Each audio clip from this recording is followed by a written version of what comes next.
بسم الله الرحمن الرحيم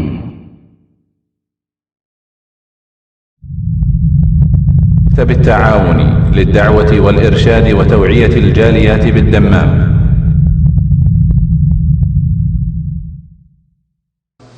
يا أيها الذين آمنوا اتقوا الله وقولوا قولا سديدا يصلح لكم أعمالكم ويغفر لكم ذنوبكم ومن يطع الله ورسوله فقد فاز فوزا عظيما. أما بعد فإن خير الحديث كتاب الله وخير الهدي هدي محمد صلى الله عليه وسلم وشر الأمور محدثاتها وكل محدثة بدعة وكل بدعة ضلالة وكل ضلالة في النار. أعوذ بالله من الشيطان الرجيم. بسم الله الرحمن الرحيم. وما آتاكم الرسول فخذوه وما نهاكم عنه فانتهوا. মহান আল্লাহর সমস্ত প্রশংসা যে আল্লাহ পাক রব্বুল আলামিন বছরে 12টি মাস আমাদেরকে দান করেছেন, যার একটি মাস শাবান আর তারপরে হচ্ছে রমজান। আল্লাহ পাক রব্বুল আলামিন আমাদের যেন শাবানে বরকত দান করেন এবং রমজান পর্যন্ত সহি সালামত পৌঁছিয়ে দেন। যেমন নবী করিম সাল্লাল্লাহু আলাইহি ওয়াসাল্লামের একটি হাদিস এই মর্মে রয়েছে, আল্লাহুম্মা বারিক লানা ফি রাজাব ওয়া শাবান ওয়া বাল্লিগনা রমাদান। আল্লাহ পাক যেন আমাদেরকে রমজান মাসে সিয়াম, কিয়াম আরও সমস্ত রকমের ইবাদত বন্দেগী নেক আমল করার জন্য সুন্দরভাবে তৌফিক দান করেন।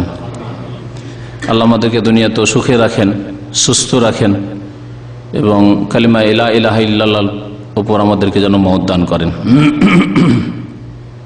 আজকে শাবান মাসের মাঝামাঝির কাছাকাছি পৌঁছে গেছি, আর এই শাবান মাসের মাঝামাঝিতে 15 শাবানে আমাদের দেশে বেশ কিছু বিদআত হয়ে থাকে, যার ফলে এ সম্পর্কে আলোচনা করা জরুরি। যদিও প্রতি বছর এই বিষয়ের আলোচনা হয়, তবে চেষ্টা করি যে আরও কিছু নতুন কথা যাতে করে তাতে বাড়ানো সম্ভব হয়, সংযোজন করা সম্ভব হয়, অথবা সেই কথাগুলি হলেও যাতে করে একটু ভিন্ন রূপে পেশ করা হয়, যাতে করে একটু ফায়দা বেশি হতে পারে। তো আজকের আলোচনায় আমি চেষ্টা করব নবী করিম সাল্লাল্লাহু আলাইহি সাল্লামের হাদিস যেগুলি শাবান সম্পর্কে রয়েছে, সহিহ হাদিস, শাবান সম্পর্কে আমাদের করণীয়, সেগুলি প্রথম পেশ করব। আর তারপরে এই মর্মে যেগুলি জয়ীফ, জাল, ভিত্তিহীন হাদিস রয়েছে, যেগুলি হাদিস নয়, নবী সাল্লাল্লাহু আলাইহি সাল্লাম থেকে প্রমাণিত নয়, সুতরাং সেই আমলগুলি করা ঠিক নয়, এ সম্পর্কে আলোকপাত করার চেষ্টা করব। তারপরে আইম্মায়ে কেরামরা এই শাবান, বিশেষ করে যাকে শবে বরাত বলা হয়, সে সম্পর্কে কি বলেছেন, যারা কোরআন সুন্নাহর ইমাম, তাদের দু একটি উক্তি আলোচনায় তুলে ধরবো ইনশাআল্লাহ তাআলা। নবী করিম সাল্লাল্লাহু আলাইহি সাল্লাম যা আমাদেরকে দিয়েছেন তাই আমাদেরকে গ্রহণ করতে হবে, যা দেননি তা আমাদের ত্যাগ করতে হবে দ্বীনের ক্ষেত্রে। এ হচ্ছে আল্লাহ পাক রব্বুল আলামিনের আদেশ। আল্লাহ পাক সূরা হাশরে ইরশাদ করেছেন, ওমা আতাকুমুর রাসূলু ফাখুযুহু, যা তোমাদেরকে রাসূল সাল্লাল্লাহু আলাইহি সাল্লাম দিয়েছেন তা তোমরা নিয়ে নাও, ফাখুযুহু, গ্রহণ করো তা। নবী করিম সাল্লাল্লাহু আলাইহি সাল্লাম যা শাবান সম্পর্কে দিয়েছেন তা নিতে হবে, তার প্রতি আমল করতে হবে। আর যা দেননি, ওমা নাহাকুম আনহু, যা হতে নিষেধ করেছেন, দেননি এমন কিছু এবং নতুন কাজ হতে নিষেধ করেছেন। ওমা নাহাকুম আনহু, যা হতে নিষেধ করেছেন। নবী সাল্লাল্লাহু আলাইহি সাল্লাম নিষেধ করেন, ওয়াইয়াকুম ওয়া মুহদাসাতিল উমুর, প্রসিদ্ধ হাদিস, আবু দাউদের হাদিস, ওয়াইয়াকুম ওয়া মুহদাসাতিল উমুর, সতর্ক সাবধান তোমরা নতুন নতুন কাজ থেকে। ফাইন্না কুল্লা মুহদাসাতিন বিদআহ, কারণ প্রত্যেক নতুন কাজ দ্বীনের নামে যদি হয় তা হচ্ছে বিদআত।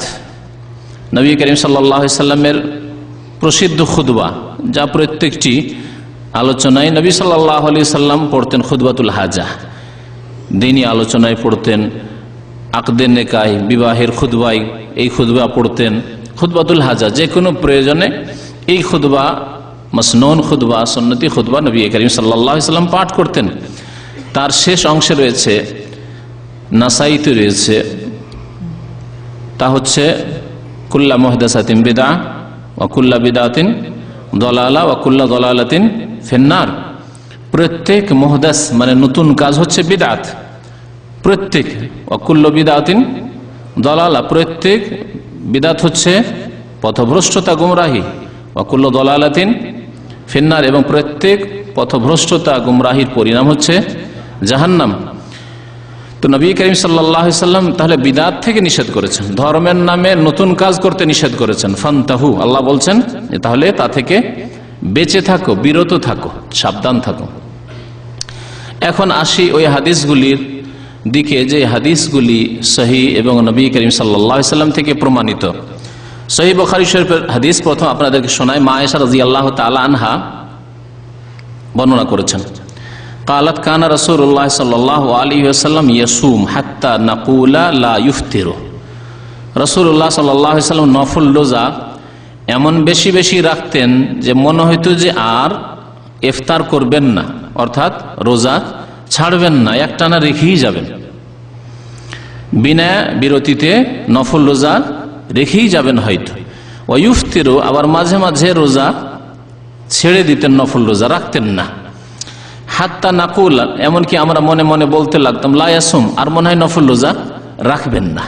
তাহলে নফল রোজা যখন রাখতেন পর পর বেশ কিছুদিন রেখেই যেতেন হয়তো, কখনো কখনো নফল রোজা রাখতেন না, ছাড়তেন, এইরকম করতেন নফল রোজা সম্পর্কে। তারপরে বলছেন মা আয়েশা রাদিয়াল্লাহু তাআলা আনহা, ফামা রাআইতু রাসূলুল্লাহ সাল্লাল্লাহু আলাইহি ওয়াসাল্লাম ইসতাকমালা সিয়াম আশ-শাহরি ইল্লা রমাদান। আমি দেখিনি যে রাসূলুল্লাহ সাল্লাল্লাহু আলাইহি ওয়াসাল্লাম কোন মাস পুরোটাই রোজা রেখেছেন, ইল্লা রমজান, রমজান ছাড়া, রমজান মাস ছাড়া কোনো মাসে সম্পূর্ণ মাসের রোজা রাখেননি, পুরো মাসের রোজা রাখেননি। কোন মাস ছাড়া? রমজান মাস ছাড়া। তার রমজান মাসের রোজা আল্লাহ পাক সিয়াম ফরজ করেছেন। ফামান শাহিদা মিনকুমুশ শাহরা ফালিয়াসুমহু, যেই ব্যক্তি তোমাদের মধ্যে এই মাস পাবে, এই মাসে উপস্থিত হবে, ফালিয়াসুমহু, অবশ্যই সে রোজা রাখবে। আল্লাহ পাক তাহলে রমজান মাসের রোজার কথা এই আয়াতের অংশে উল্লেখ করেছেন। ওমা রাআইতুহু আকসারা সিয়ামান মিনহু ফি শাবান, ওমা রাআইতুহু আকসারা সিয়ামান মিনহু ফি শাবান, এবং নবী কারীম সাল্লাল্লাহু আলাইহি ওয়াসাল্লামকে শাবান মাসের চাইতে বেশি অন্য কোন মাসে রোজা রাখতে দেখিনি। কি অর্থ হইল? যে সবচাইতে বেশি রোজা রেখেছেন নবী করিম সাল্লাল্লাহু আলাইহি ওয়াসাল্লাম শাবান মাসে, শাবান মাসের চাইতে বেশি অন্য কোনো মাসে রোজা রাখতে দেখিনি। রমজান মাসে পুরা রোজা রাখতেন, আর তারপরে শাবান মাসে সবচাইতে বেশি রোজা রাখতেন রাসূলুল্লাহ সাল্লাল্লাহু আলাইহি ওয়াসাল্লাম। অন্য মাসে এত বেশি রোজা রাখতেন না।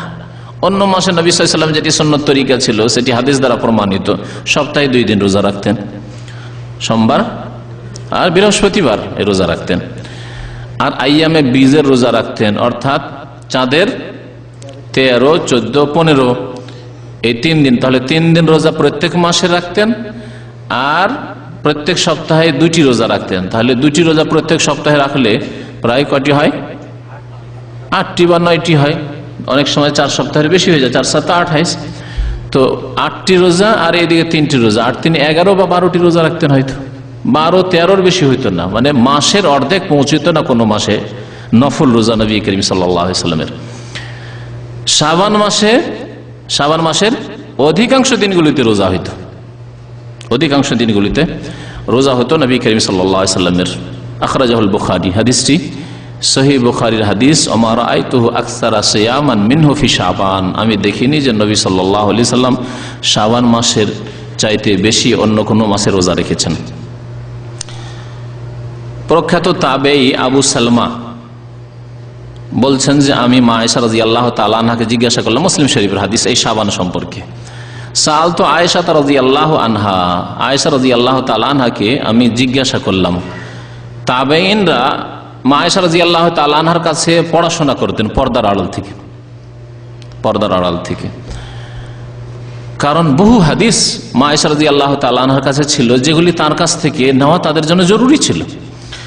এইরকমই যদি অবস্থা হয় কোথাও যে বিশেষ কোনো মহিলা, তার কাছে বিশেষ কোনো বিদ্যা আছে, যেই বিদ্যা তার কাছে যেভাবে পাওয়া যাবে অন্য কারো কাছে পাওয়া যাবে না, তাহলে তার কাছ থেকে এলেম শেখার প্রমাণ রয়েছে তার বৈধতার, কিন্তু যাতে করে ফিতনার আশঙ্কা না থাকে সেই জন্য পর্দার আড়াল থেকে হইতে হবে। আল্লাহ পাক রব্বুল সূরা আহজাব ইরশাদ করেছেন, ওয়াইযা সাআলতুমুহুন্না মাতাআন ফাসআলুহুন্না মিন ওয়ারাই হিজাব। তোমরা যদি নারীদের কাছ থেকে কোনো কিছু চাইতে হয়, যে খালা আম্মা ওই জিনিসটা দেন, আপনার মা নয়, আপনি তার মাহরাম নন, বা যে কোনো ভাবি অমুক জিনিসটা দেন, বাড়ির সামান। আল্লাহ পাক বলছেন ওয়াইযা সাআলতুমুহুন্না মাতাআন, কোন আসবাবপত্র, মাল সামান, কোন বস্তু যদি চাইতে হয় কোন মহিলার কাছে, আল্লাহ কি তরিকা শিখেছেন? কোরআনে কারীমের শিক্ষা। মুসলিম উম্মাহ কোরআন থেকে দূরে সরে গেছে। ফাসআলুহুন্না মিন ওয়ারাই হিজাব, তাদের কাছে চাও পর্দার আড়াল থেকে। দুনিয়ার কোন সামান চাইতে হইল, গিয়েছেন ভাইয়ের বাড়িতে, গিয়েছেন প্রতিবেশীর বাড়িতে, আর বাড়িতে পুরুষ লোক নেই, কোনো কিছু চাইতে হবে সামান, অমুক জিনিসটা দেন, অমুক জিনিসটা দেন, পর্দার আড়াল থেকে চাইতে হবে, দরজার বাইরে থেকে চাইতে হবে, পর্দার আড়াল থেকে। ফাসআলুহুন্না মিন ওয়ারাই হিজাব, এতে অন্তর পবিত্র থাকে। আল্লাহ পাক রব্বুল বলেছেন এতে তোমার অন্তর পবিত্র থাকবে, আর তাদেরও, ওই নারীদেরও অন্তর পবিত্র, সাফ সুতরা, পরিষ্কার পরিচ্ছন্ন থাকবে। যালিকা আতহারু লিকুলুবিকুম ওয়া কুলুবিহিন্না, এটি হচ্ছে অত্যন্ত পবিত্রতা তোমাদের অন্তরের জন্য, তাদের অন্তরের জন্য। তাহলে দ্বীনের শিক্ষা নিলেও অথবা অন্য কোনো শিক্ষা নিলেও পর্দার আড়াল থেকে হবে। মহিলা প্রফেসর, লেডি প্রফেসর, হ্যাঁ, মেডিকেল কলেজের প্রফেসর, ইউনিভার্সিটির প্রফেসর, লেকচারার, আর সামনে পড়াবে যুবক ছেলেদেরকে, জায়েজ নয়, হারাম, হারাম। যেমন যুবতী মেয়েদেরকে পুরুষ শিক্ষক দিয়ে সরাসরি পড়ানো জায়েজ নয়, হারাম, ঠিক তেমনি কোনো মহিলা প্রফেসর দিয়ে, লেকচারার দিয়ে বা শিক্ষিকা দিয়ে পুরুষ ছেলেদেরকে পড়ানো জায়েজ নয়, হারাম। আল্লাহ পাক রব্বুল কোরআনে যে তালিম দিয়েছেন, শিক্ষা দিয়েছেন, তাতে রয়েছে সার্বিক কল্যাণ। এই কোরআনের শিক্ষা থেকে, আদর্শ থেকে মুসলিম জাতি সরে গেছে, সহজ শিক্ষা শুরু করেছে, আল্লাহ পাক তাদের উপর আযাব চাপিয়ে দিয়েছে, আযাব চাপিয়ে দিয়েছেন। অশান্তি আর অশান্তি, ইউনিভার্সিটিতে স্ট্রাইক, অশান্তি, মারপিট, ছাত্র ধরে প্রফেসরদেরকে, লেকচারারদেরকে মার দিচ্ছে, ইত্যাদি ইত্যাদি। তো আবু সালমা রহমতুল্লাহ আলাইহি প্রখ্যাত তাবেঈ, 7 জন মশহুর ফোকাহা ছিলেন তাবেঈনদের মদিনায়, ফোকাহে সাবাহ মদিনার বলা হয়, তাদের একজন আবু সালমা রহমতুল্লাহ আলাইহি। মা আয়েশা রাদিয়াল্লাহু তাআলা আনহার ছাত্র, পর্দার আড়ালে ছাত্র। বলছেন যে আমি মা আয়েশা রাদিয়াল্লাহু তাআলা আনহাকে জিজ্ঞাসা করলাম আন সিয়ামে রাসূলিল্লাহ সাল্লাল্লাহু আলাইহি ওয়াসাল্লাম, রাসূলুল্লাহ সাল্লাল্লাহু আলাইহি ওয়াসাল্লামের নফল রোজা সম্পর্কে। নবী করিম সাল্লাল্লাহু আলাইহি ওয়াসাল্লাম নফল রোজা, সুন্নত রোজাগুলি যে রাখতেন, তার ধরন কি ছিল, পরিমাণ কি ছিল, সংখ্যা কি ছিল। ফাকালাত কানা ইয়াসুম হাত্তা নাকুল ক্বাদ সাম ওয়া ইফতার, রাসূলুল্লাহ সাল্লাল্লাহু আলাইহি ওয়াসাল্লাম রোজা রাখতেন, তারপরে আমরা মনে করতাম যে রোজা রেখে যাবেন হয়তো, ওয়া ইফতার হাত্তা নাকুল ক্বাদ আফতার, তারপর রোজা ছেড়ে দিতেন, মনে হয়তো যে আর রোজা রাখবেন না। তার মানে এইরকম কোনো নিয়ম ছিল না যে এতটা হইতেই হবে, একবারে জরুরি। মাঝে মাঝে বেশি রেখে দিতেন, মাঝে মাঝে কম রাখতেন, মাঝে মাঝে একটানা রেখে দিতেন, মাঝে মাঝে বেশ কিছুদিন ছেড়ে দিলেন। এইভাবে নবী কারীম সাল্লাল্লাহু আলাইহি ওয়াসাল্লাম রোজা রাখতেন। তারপরে বলছেন যে ওয়ালাম আরাহু সাইমান মিন শাহরিন কাত্তু আকসারা মিন সিয়ামিহি মিন শাবান, শাবান মাসে যত বেশি রোজা রেখেছেন তার চাইতে বেশি তাকে রোজা রাখতে কোনোদিন বা কোনো মাসে দেখিনি। কানা ইয়াসুমু শাবানা কুল্লাহু, যে কথাটি শোনাতে চাইছিলাম এই শাবান সম্পর্কে, শাবান মাসের প্রায় দিনগুলি কুল্লাহ বলা হয়েছে। গত সপ্তাহে কুল্লের অর্থ বলেছে, কুল মানে অধিকাংশ। এই ক্ষেত্রে কানা ইয়াসুমু শাবানা কুল্লাহ, নবী সাল্লাল্লাহু আলাইহি ওয়াসাল্লাম শাবান পুরোটাই রোজা রাখতেন। তারপরে বলছেন বর্ণনাকারী আবু সালমা, কানা ইয়াসুমু শাবানা ইল্লা কালিলা। মা আয়েশা রাদিয়াল্লাহু তাআলা আনহা তাকে হাদিস শোনাচ্ছেন যে রাসূলুল্লাহ সাল্লাল্লাহু আলাইহি ওয়াসাল্লাম শাবানে রোজা রাখতেন ইল্লা কালিলা, অল্প দিন ছাড়া, অল্প কয়েকদিন ছাড়া শাবান মাসের অধিকাংশ দিনগুলিতেই রোজা রাখতেন।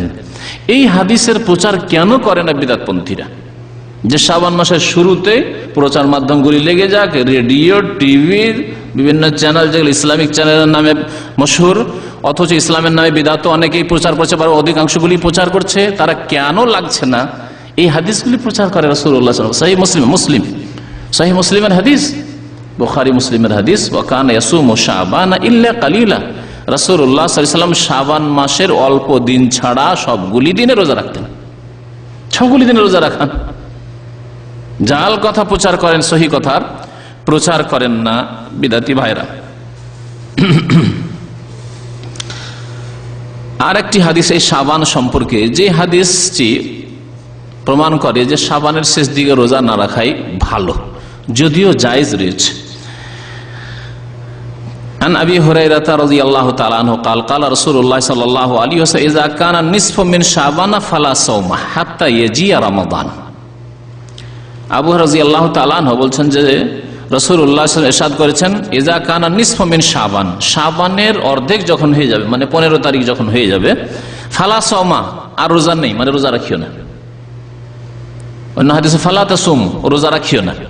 হাত্তা ইয়াজিয়া রমাদান, যতক্ষণ পর্যন্ত রমজান না আসে। রমজান আসলে আবার রমজানের ফরজ রোজা রাখো। তাহলে শাবানের 15 তারিখের পরে আর নফল রোজা রাখিও না, নবী সাল্লাল্লাহু আলাইহি সাল্লামের এই আদেশ। কিন্তু এই আদেশ বাধ্যতামূলক নয়, এটি হচ্ছে মুস্তাহাব হুকুম, যে উত্তম হচ্ছে এই বাকি 15 দিন যে আছে শাবানের, তারপরে রমজান চলে আসবে, পুরো মাস রোজা রাখতে হবে। এই 15 দিন রোজা না রাখাই ভালো, রাখিও না। এই দিনগুলিতে প্রস্তুতি নাও, মানসিক দিক থেকে, শারীরিক দৈহিক দিক থেকে প্রস্তুতি নাও। মানসিক দিক থেকে প্রস্তুতি, যে মানুষ যখন বেশি বেশি একটা কাজ করে বিরক্তি চলে আসে। এমনটা না হয় যে শাবানে বেশি বেশি রোজা রাখতে গিয়ে রমজান মাসের ফরজ রোজায় গিয়ে বিরক্তি চলে এসেছে, এমন যাতে না হয়, গুনাহগার হয়ে যাবে। সুতরাং মানসিক প্রস্তুতি দরকার, শারীরিক দৈহিক প্রস্তুতি। রোজা রেখে রেখে স্বাভাবিক যদি বড় দিন হয়, কষ্টের কাজ, মেহনতের কাজ করেন, তাহলে শরীরের উপরে প্রভাব পড়তে পারে। তো আগে থেকে শরীরকে প্রভাবিত করিয়েন না, আপনি প্রস্তুত হন শারীরিক দিক থেকে। হাদিসটি ইবনে মাজায় রয়েছে, হাদিস সহিহ। তো শাবান মাসের তাহলে 15 তারিখের পর রোজা না রাখাই ভালো। বিশেষ করে একেবারে শেষ দিকে আরো একটু শক্ত করে নিষেধ করা হয়েছে রমজানের সাথে মিলিয়ে দিতে। রমজানের সাথে রোজাকে মিলিয়ে দিতে নিষেধ করা হয়েছে। 28, 29, 30 তারিখ এই দিনগুলিতে রোজা রাখতে নিষেধ করা হয়েছে। বিশেষ করে সন্দেহের দিনে 30 তারিখ, যে 30 তারিখে আবার শাবানের 30 হওয়ার সম্ভাবনা আছে। চাঁদ দেখতে ভুল হইলে, চাঁদ দেখা যায়নি, মেঘলা আকাশ ছিল শাবানের, তাহলে কি ধরবো? হ্যাঁ, মেঘলা আকাশ ছিল। 29 তারিখের পরে কোন তারিখ ধরবো? চাঁদ দেখতে পাইনি, শাবানের 30 তারিখ, এটা তো ধরলাম। কিন্তু সম্ভাবনা আছে যে মেঘলা আকাশ আমরা দেখতে পাই, চাঁদ হয়েছে, এরও সম্ভাবনা আছে। এই দিনকে বলা হয় ইয়াউমুশ শাক, সন্দেহের দিন। এই ক্ষেত্রে এই মাসলাও জেনে রাখা আবশ্যক। নবী করিম সাল্লাল্লাহু আলাইহি ওয়াসাল্লাম বলেছেন, মান সামা ফিল ইয়াউমিল্লাযী ইউশাক্কু ফীহি ফাকাদ আসা আবুল কাসিম সাল্লাল্লাহু আলাইহি ওয়াসাল্লাম। যেই ব্যক্তি এমন দিনে রোজা রাখলো যেই দিনে সন্দেহ রয়েছে, রমজানও হইতে পারে, আবার 30 শাবান হইতে পারে, সন্দেহের ভিত্তিতে না না আমার রোজা কমে যেতে পারে, বাই চান্স যদি কমে যায়, না কমাবো না, 29 করবো না, 30ই করবো। যেই 29 শাবান এসেছে 30 তারিখ, চাঁদ দেখা যায়নি, প্রথম রমজান হিসাবে ও রোজা রেখে ফেললো। এইরকম যদি কেউ রোজা রাখে সন্দেহের ভিত্তিতে, তাহলে সেই ব্যক্তি নেকি করলো না, বরং ফাকাদ আসা আবুল কাসিম সাল্লাল্লাহু আলাইহি ওয়াসাল্লাম, সেই ব্যক্তি আবুল কাসিম সাল্লাল্লাহু আলাইহি ওয়াসাল্লামের নাফরমানি করলো, বিরুদ্ধাচরণ করলো। আবুল কাসিম কে?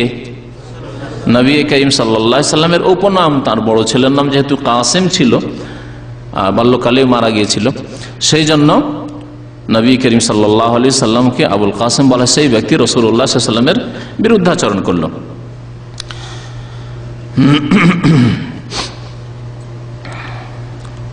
শাবান মাসে আরেকটি দিকে লক্ষ্য করা উচিত, তা হচ্ছে নিজেদের যদি রোজা বাকি থাকে গত রমজানের, অথবা নিজের স্ত্রীর, মা বোনের, মহিলাদের বিশেষ করে রোজা কাজা হওয়া স্বাভাবিক। প্রত্যেক মাসে মাসিক ঋতু রয়েছে, 2 দিন, 4 দিন, 5 দিন, 7 দিন রোজা কাজা হওয়া স্বাভাবিক। এমনকি যদি প্রসূতির ব্যাপার স্যাপার হয়, হ্যাঁ, ছেলে মেয়ে ভূমিষ্ঠ হয়েছে, তাহলে তো হয়তো গোটা মাসে গিয়েছে, এমন হইতে পারে। তো এই ক্ষেত্রে পুরুষদের দায়িত্ব হচ্ছে নিজের ক্ষেত্রে যেমন যে নিজের রোজার খোঁজ রাখা, যে গত রমজানের রোজা তো আমার কাজা হয়নি। পুরুষদের ক্ষেত্রে বৈধভাবে রোজা কাজা হওয়ার কারণ কে বলতে পারেন? হ্যাঁ হ্যাঁ, অসুস্থতা আর সফর। আল্লাহ পাক রব্বুল কোরআন কারীমের সূরা বাকারায় ইরশাদ করেছেন, ফামান কানা মিনকুম মারিদান আও আলা সাফারিন, সুতরাং তোমাদের মধ্যে কেউ যদি মারিদ হয়, মানে অসুস্থ হয়, পীড়িত থাকে, আও আলা সাফারিন, অথবা সফরে থাকে, ফাইদ্দাতুম মিন আইয়ামিন উখার, তাহলে অন্য দিনে সেই সংখ্যা পূরণ করবে।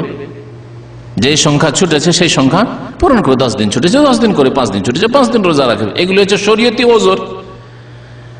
আর যারা পাপ করে, অন্যায় করে, জুলম করে ছেড়েছে, কাজ একটু ভারী, রোদ আজকে খুব বেশি ছিল, খুব পিপাসা লেগে গেছিল, সেই জন্য ছেড়েছে, তারা গুনাহগার, তাদেরও কাজা ফরজ। কিন্তু তারা যেহেতু গুনাহগার, কাবিরা গুনাহ করেছে, সেজন্য তাদের তওবা ইস্তিগফারও করতে হবে আল্লাহ পাকের কাছে, যে আল্লাহ মাফ কর, অন্তর থেকে তওবা করবে।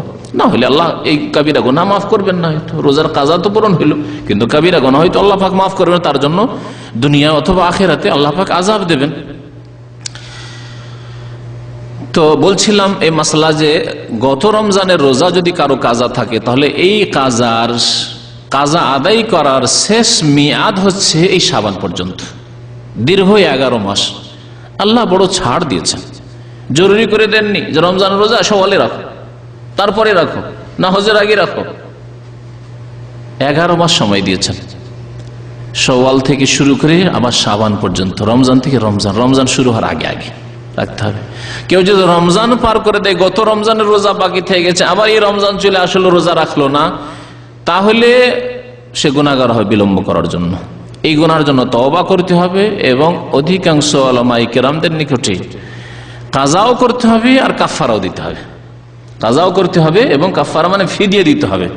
যারা অপারগ, একবার স্থায়ী অসুস্থ, রোজা রাখতে পারে না, তাদের যেমন ফিদিয়া রয়েছে, প্রত্যেক রোজার বিনিময়ে 1.5 কেজি করে খাদ্যদ্রব্য, চাউল বা গম, অর্থাৎ 45 কেজি 30 রোজার। তো এই কাফারাও দিতে হবে, ফিদিয়াও দিতে হবে, আর রোজাও রাখতে হবে। যাই হোক, আর গুনাহগার হবে বিলম্ব করার জন্য। সেই জন্য বলছি যে সব ভাইদের রোজা বাকি আছে, তারা এই রোজাগুলি এই কদিনের মধ্যেই রেখে নেবেন। কাজা রোজা আগে রাখতে হবে, নফল সুন্নতের আগে কাজা রোজা আগে রাখতে হবে। মা আয়েশা রাদিয়াল্লাহু তাআলা আনহা তাই করতেন। এই 11 মাসের যে আল্লাহ পাক ছাড় দিয়েছেন, সেটাকে ব্যবহার করতেন। রোজা বিলম্ব করতেন, কাজা করতে বিলম্ব করতে করতে করতে দীর্ঘ 11 মাস, 10.5 মাস পার হয়ে যেত, 10 মাস। এই শাবান মাসে এসে এই রোজাগুলিকে কাজা করতেন, যে রমজান মাসে যে রোজা বাকি থাকতো। কি জন্য? রাসূলুল্লাহ সাল্লাল্লাহু আলাইহি ওয়াসাল্লামের সম্মানার্থে, রাসূলুল্লাহ সাল্লাল্লাহু আলাইহি ওয়াসাল্লামের হক আদায়ের উদ্দেশ্যে। এই হাদিস এখানে আপনাদের সামনে উল্লেখ করছি, তিরমিজিতে রয়েছে এবং ইবনে মাজাতে রয়েছে। মা আয়েশা রাদিয়াল্লাহু তাআলা আনহা বর্ণনা করেছেন, قالت ما كنت اقضي ما يكون علي من رمضان الا في شعبان। বলছে আমি রমজান মাসের যে রোজা কাজা থেকে যেত আমার, সেগুলি কাজা করতে পারতাম না বা কাজা করতাম না, ইল্লা ফি শাবান, তবে শাবানে এসে। ওই রমজান, গত রমজান, শাওয়াল, জিলকাদা, জিলহজ, এই করে মুহররম করতে করতে শাবান চলে এসেছে। ইল্লা ফি শাবানে গিয়ে আমি রোজাগুলি কাজা করতাম। কতদিন পর্যন্ত? রাসূলুল্লাহ সাল্লাল্লাহু আলাইহি সাল্লামের জীবদ্দশায় এই কাজ করতাম। হাত্তা তুফিয়া রাসূলুল্লাহ সাল্লাল্লাহু আলাইহি সাল্লাম, রাসূলুল্লাহ সাল্লাল্লাহু আলাইহি সাল্লামের ইন্তেকাল পর্যন্ত, ওয়াফাত পর্যন্ত। রাসূলুল্লাহ সাল্লাল্লাহু আলাইহি সাল্লামের ওয়াফাতের পরে সেই উদ্দেশ্য আর নেই যে নবী সাল্লাল্লাহু আলাইহি সাল্লামের জন্য ইন্তজার করব, নবী করিম সাল্লাল্লাহু আলাইহি সাল্লামের হকের খেয়াল রাখবো, এমন কোন আর ওই হক, যে হক আশা করি স্পষ্ট, সেটা খেয়াল নেই। সুতরাং এখন যে কোনো সময় রোজা রাখা যাবে। তাই তাড়াতাড়ি করে রমজানের পরে কাজাগুলি রেখে নিতেন পরে, রাসূলুল্লাহ সাল্লাল্লাহু আলাইহি ওয়াসাল্লাম ইন্তেকালের পরে। এ হচ্ছে সহিহ হাদিস। সুতরাং এই হাদিসের উপর আমল করার জন্য আপনারা প্রত্যেকে দেশের সাথে যোগাযোগ করুন, স্ত্রীর রোজার খোঁজ নেন, মা বোনদের রোজার খোঁজ নেন, আরও যাদের সাথে সম্পর্ক আছে তাদের রোজার খোঁজ নেন। এগুলি হচ্ছে দায়িত্ব, কারণ এই দায়িত্ব সম্পর্কে আল্লাহ পাক রব্বুল আলামিন জিজ্ঞাসা করবেন। আলা কুল্লুকুম রাইন ওয়া কুল্লুকুম মাসউলুন আন রাইয়াতি, প্রত্যেকে তোমাদের দায়িত্বশীল, আর প্রত্যেকে তাদের দায়িত্ব সম্পর্কে জিজ্ঞাসা করা হবে। এতক্ষণ শুনালাম সহিহ হাদিস। তাহলে এই সহিহ হাদিসগুলি দ্বারা কি জানা গেল? যে শাবান মাসের করণীয় হচ্ছে মাত্র একটি, তা হচ্ছে অনির্দিষ্টভাবে রোজা রাখা। শুরু শাবান থেকে শুরু করে 15-20 পর্যন্ত, তার ওদিকে যান না, যতটা পারেন নফল রোজা রাখেন। এ হচ্ছে করণীয়। এই রোজা ছাড়া এমন কোন নফল পড়া বিশেষ রাত্রে না, যার অভ্যাস আছে অথবা অভ্যাস করতে চান যে তাহাজ্জুদ পড়বো, অথবা তাহাজ্জুদ যদি না পারি অল্প কিছু নফল নামাজ পড়বো, আমি কিছু তেলাওয়াত করব রাত্রে, সেগুলি আপনার এখতিয়ারি ব্যাপার, আপনার স্বাধীনতার ব্যাপার। কিন্তু নির্দিষ্ট করে শাবান মাসের কোন রাত্রে বিশেষ কোনো ইবাদত নেই। শাবান মাসে রোজা রাখা ছাড়া, সিয়াম নফল সিয়াম রাখা ছাড়া, সিয়াম পালন করা ছাড়া অন্য কোনো আমল আর নেই। এখন আপনাদেরকে কিছু জয়ীফ জাল হাদিস শোনাই। জয়ীফ জাল হাদিসগুলি আজকে এই জন্যই শোনাবো যে কয়েকদিন পরে প্রচার মাধ্যমগুলি তৎপর হয়ে লাগবে, আর এই জয়ীফ জাল হাদিস শুনিয়ে মুসলিম জাতিকে, বাঙালি সমাজকে বিশেষ করে বিভ্রান্ত করবে। এই যে দেখো হাদিস আছে, এই যে দেখো তিরমিজিতে আছে, এই যে দেখো ইবনে মাজাতে আছে, আর হাদিসের সম্পর্কে তাদের জ্ঞান নেই জাল জয়ীফের। কারণ আরো খুলে বলছি, ভারত, বাংলাদেশ, পাকিস্তানে সহি জয়ীফের কোন মাদ্রাসায়, কওমি মাদ্রাসা হোক আর আলিয়া মাদ্রাসা হোক, সহি জয়ীফ হাদিস কেন হয়, জাল কেমন করে হয়, কোন মাদ্রাসায় পড়া হয় না। খুব জোর গলা একটু শক্তি করে বললাম, কোন মাদ্রাসায় পড়া হয় না। একটি কিতাব উসুলে হাদিসের পড়া হয়, তাও আমি বলছি, আমি যেমন শিক্ষকের কাছে পড়েছি, শিক্ষক অর্ধেক বুঝে অর্ধেক বুঝে না, ছাত্রই কি বুঝবে। একটি কিতাব যে কোনো সাবজেক্টের, জেনারেল শিক্ষিত তাদেরকে বলছি, যারা স্কুল কলেজ ইউনিভার্সিটি সম্পর্কে নলেজ আছে, যে কোনো সাবজেক্টের একটি যদি কেউ সাবজেক্ট পড়ে 1 বছর মাত্র, তাহলে সে সম্পর্কে কি জানবে? এক আনাও জানবে না। বায়োলজি সম্পর্কে, কেমিস্ট্রি সম্পর্কে, হ্যাঁ, কেউ যদি একটা সাবজেক্ট পড়ে থাকে কি জানবে বলুন? ভূগোল সম্পর্কে 1 বছর একটা সাবজেক্ট পড়েছে, হিন্দি সাবজেক্ট 1 বছর। আমি 3 বছর 3 ক্লাসে হিন্দি পড়েছি, তারপরে হিন্দিতে আমি একবার সামান্য কোন রকম রিডিং করতে পারি, ব্যাস। 3টা সাবজেক্ট শুধু পড়েছি, মেন সাবজেক্ট হিসেবে না। তাহলে বোঝা গেল যে একটা সাবজেক্ট 1 বছর পড়ে কিছুই জানতে পারা যায় না। ওই রকমই উসুলে হাদিস, আর উসুলে হাদিস শুধু পড়ে, মুস্তালাহুল হাদিস পড়ে সহিহ জয়ীফ আবার জানা যায় না, ওটা একটা পার্ট, একটা অংশ। তার জন্য আবার জারহে তাদিল জানতে হবে, মুহাদ্দিসিনদের জারহ তাদিল, অর্থাৎ একজন বর্ণনাকারী সে বিশ্বস্ত কিনা, কেমন করে এর মাপকাঠি কি, বিশ্বস্ত জানবো কি করে যে লোকটি বিশ্বস্ত, এর হাদিস নেওয়া যাবে যাবে না, এর আলাদা একটা সাবজেক্ট রয়েছে। আসমায়ে রিজাল, অর্থাৎ বর্ণনাকারীদের বায়োগ্রাফি, ইতিহাস বৃত্তান্ত তাদের জীবনের, যে তারা কেমন ছিল, ধার্মিক ছিল না ধার্মিক ছিল না, সুন্নতি ছিল না বিদাতি ছিল, স্মৃতিশক্তি ছিল না স্মৃতিশক্তি দুর্বল ছিল, ইত্যাদি ইত্যাদি। এগুলি তো কিছুই পড়া হয় না, এগুলি পড়া হয় সৌদি আরবে, মদিনা ইসলামিক বিশ্ববিদ্যালয়, জামিয়াতুল ইমাম মোহাম্মদ বিন সৌদ আল ইসলামিয়া রিয়াজ ইসলামিক ইউনিভার্সিটিতে, এগুলো ইসলামিক প্রতিষ্ঠানে এগুলি পড়া হয়। সুতরাং যারা সহিহ জয়ীফ জালের মাপকাঠি জানে না, তারা আবার সহিহ জয়ীফ জাল কি বয়ান করবে? যা আছে তাই তুলে রেখে দিল মানুষের সামনে, আর মানুষকে গুমরাহ করলে এই হচ্ছে অবস্থা। তারপরে যারা বিদাতি, তাদের ধর্মই হচ্ছে বিদাতের উপর প্রতিষ্ঠিত, তারা তো খুঁজে যে আমরা যেটা করি তার জন্য কোথায় কি পাওয়া যায়, দলিল প্রমাণ। একে উর্দু ভাষার একটি প্রবাদে বলা হয়, ডুবনে ওয়ালে কো তিনকে কা সাহারা। আমার দেশের লোকদের ফার্সি বলা অভ্যাস আছে, উর্দু বলা অভ্যাস আছে, আমার যদিও এই অভ্যাসটা নেই, কিন্তু 2-1টা বললে কোনো দোষ নেই। ডুবনে ওয়ালে কো তিনকে কা সাহারা, এর মানে কি, একটা লোক নদীতে ডুবছে বা এই সমুদ্র ডুবছে, এখনো কিছুই পাচ্ছে না, হাবুডুবু হাবুডুবু পানি খাচ্ছে, সাঁতারও জানে না, তাহলে কি করবে ও? তিনকা মানে হচ্ছে উর্দুতে, তিনকা মানে খড়। একটা যদি খড়ও পায়, খড়টা ধরবে, এটা যদি পাটকাঠিও পায় সেটাও ধরবে, যে হয়তো এটা ধরে কোন রকম বাঁচতে পারবো হয়তো, তাই না? তো বিদাতীদের অবস্থা ঠিক ওই রকমই, বিদাত করবেই করবে, 15 শাবানে শবে বরাত পালন করবেই করবে। সুতরাং তার জন্য যা কিছু পাওয়া যায়, খড়কুটা যা পাওয়া যায়, জাল জয়ীফ মিথ্যা যা কিছু পাওয়া যায়, দেখো ডুবনে ওয়ালে কো তিনকে কা সাহারা, বিদাতি কো এই জাল জয়ীফের সাহারা। একটি হাদিস শুনেন, জয়ীফ হাদিস, দুর্বল ভিত্তিহীন হাদিস। আয়েশা রাদিয়াল্লাহু তাআলা আনহা থেকে বর্ণিত, কালাত বলছেন, ফাকাদতু রাসূলুল্লাহ সাল্লাল্লাহু আলাইহি ওয়াসাল্লাম, একদিন রাসূলুল্লাহ সাল্লাল্লাহু আলাইহি ওয়াসাল্লামকে রাতে বিছানায় পাচ্ছি না। মা আয়েশা রাদিয়াল্লাহু তাআলা আনহার পালা ছিল সেই। ফাখারাজতু, বেরিয়ে পড়লাম যে দেখি কোথায় গেলেন তিনি। ফায়দা হুয়া বিল বাকি, নবী সাল্লাল্লাহু আলাইহি ওয়াসাল্লাম বাকির কবরস্থান দেখলেন। হাদিসে কি আছে? ফায়দা হুয়া বিল বাকি, না জান্নাতুল বাকি আছে? তাহলে আমাদের দেশের হুজুরদেরকে, আলেমদেরকে ও বক্তাদেরকে বলেন যে আপনারা জান্নাতুল বাকি বলেন, মায়েশা রাদিয়াল্লাহু তাআলা আনহা বলে ফায়দা হুয়া বিল বাকি, বেজান্নাতুল বাকি তো বললেন না। বুঝতে পারছেন? বিদাতি পরিভাষা, বিদাতি পরিভাষা।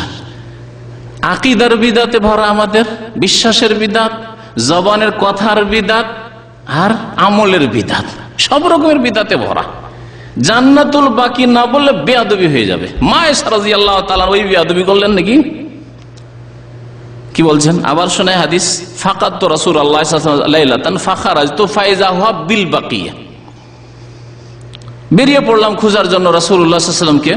আশঙ্কা হলো কি জানি কোথায় চলে গেলেন, এটাও হইতে পারে কোন শত্রুর হাতে পড়ে যেতে পারেন, অথবা আর একটা সন্দেহ যে আমার রাত্রে আমার পালে আবার অন্য কোনো বিবির ঘরে চলে গেলেন নাকি।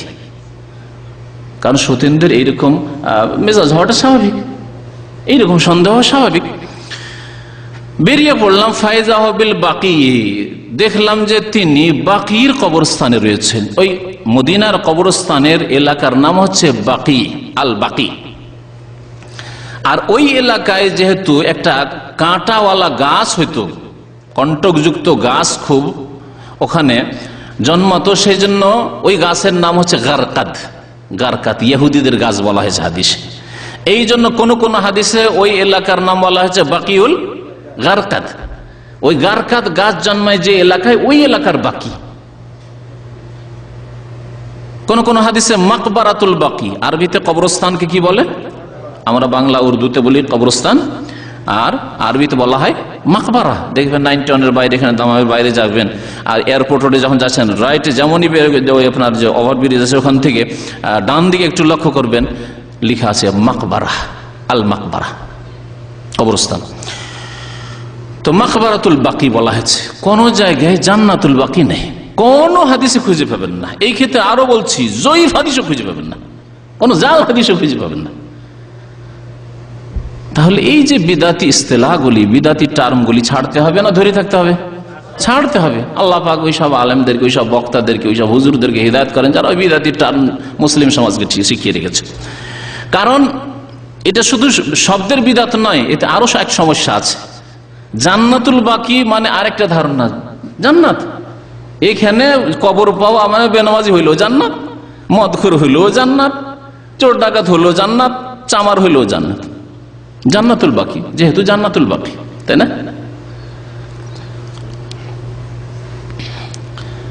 ফাকালা রাসূলুল্লাহ সাল্লাল্লাহু আলাইহি ওয়াসাল্লামকে যখন পেয়ে গেছেন, রাসূলুল্লাহ বললেন, আকুনতে তাখাফিনা ইয়াহিফাল্লাহু আলাইকা ওয়া রাসূলুহু, হে আয়েশা তুমি কি আশঙ্কা করছো, ভয় করছো যে তোমার উপর আল্লাহ কোন জুলুম করবেন এবং তার রাসূল জুলুম করবেন? বলার উদ্দেশ্য যে তোমার সন্দেহ হয়েছে যে তোমার বিছানা থেকে আমি চলে এসেছি ঘর থেকে, তার মানে কোন বিবির কাছে চলে যাব আর আমি রাসূলুল্লাহ হয়ে জুলুম করবো, এরকম? এটা কি সম্ভব? তুমি এই ধারণায় মনে উঠে এসছো। আমি সেই উদ্দেশ্যে আসিনি, বরং আমি মুমিন মুমিনাতদের জন্য ইস্তিগফার করার জন্য, আল্লাহর কাছে মার্জনা কামনা করার জন্য, তাদের জন্য দোয়া করার জন্য এসেছি কবরস্থানে।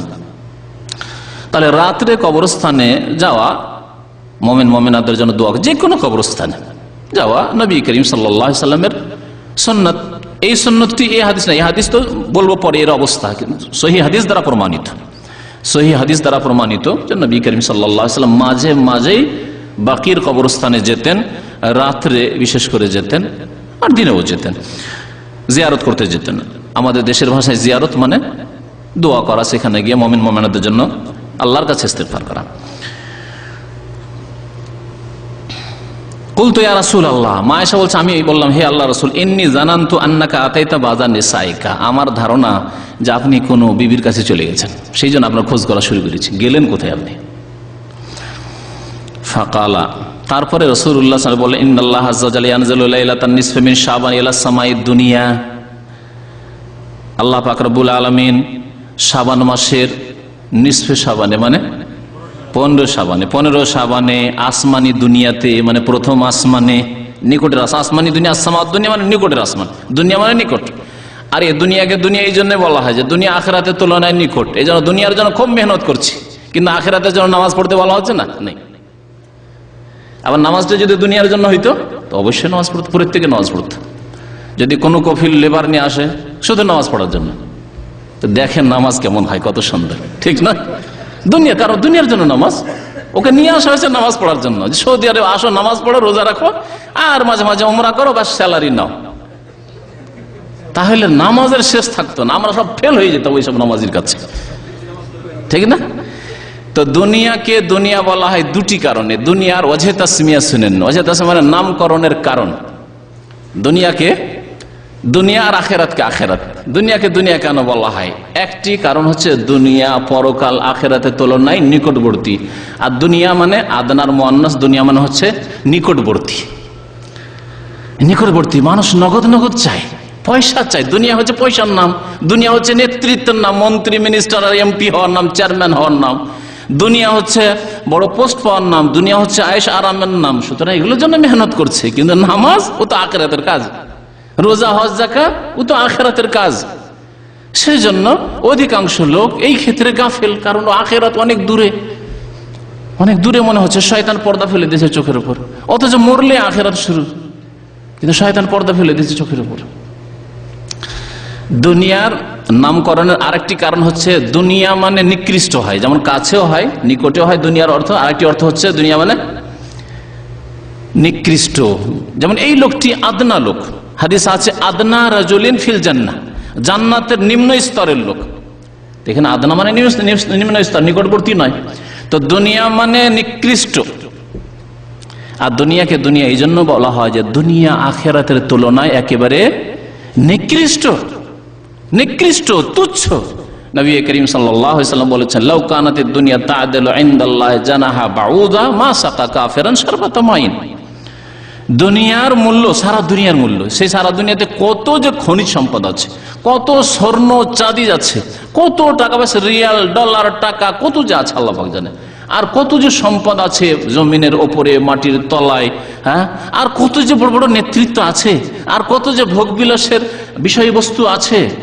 এই সবগুলি মিলিয়ে লাউ কানাতিদ দুনিয়া, পুরা দুনিয়া তা'দিলু ইনদাল্লাহি জানাহা বাউজা, আল্লাহর নিকটে যদি মাছির ডানা বরাবর তার মূল্য হইত, মাছির পাখার সমান, ডানার সমান মূল্য হইত, আল্লাহর কাছে যদি এতটুকু মূল্য হইতো, মা সাকা কাফিরান শারবাতা মাইন, তাহলে কোন কাফের নাস্তিককে, মুশরিক পুত্তলিককে, অস্বীকারীকে এক ঢোক পানিও আল্লাহ পাক দিতেন না। কারণ দুনিয়ার একটা নিয়ামত হচ্ছে পানি, আল্লাহ পানি দিতেন না। যে কাফের তুই আল্লাহকে স্বীকার করিস, তোকে পানি কেন দেবো? পানি দিতেন না। তাহলে আল্লাহ শ্বাস প্রশ্বাস দিতেন, হাওয়া বাতাস দিতেন, অক্সিজেন দিতেন, দিতেন না আল্লাহ পাক রব্বুল আলামিন। কিন্তু দুনিয়ার মূল্য আল্লাহ পাক রব্বুল আলামিনের নিকট আখিরাতের তুলনায় কিছুই নয়, নিকৃষ্ট দুনিয়া। তো দুনিয়া মানে নিকৃষ্ট, দুনিয়া মানে নিকটবর্তী, আর দুটোই রয়েছে এই দুনিয়াতে।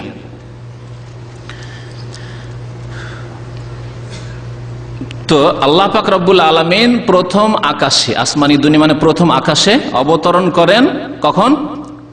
নিসফে শাবানে, 15 হাদিস শোনেন আগে, বলছি যে জয়ীফ হাদিস পরে বলবো। নিসফে শাবানের রাতে মানে 15 শাবানের রাতে, ফায়াগফিরু লিআকসারা মিন আদাদে শারে গানামে কালাবিন। কালাব একটি গোত্র, এই কালাব গোত্রের লোকেরা অধিকাংশ এরা ছাগল পুষত, ছাগল ভেড়া ভেড়ি পুষত।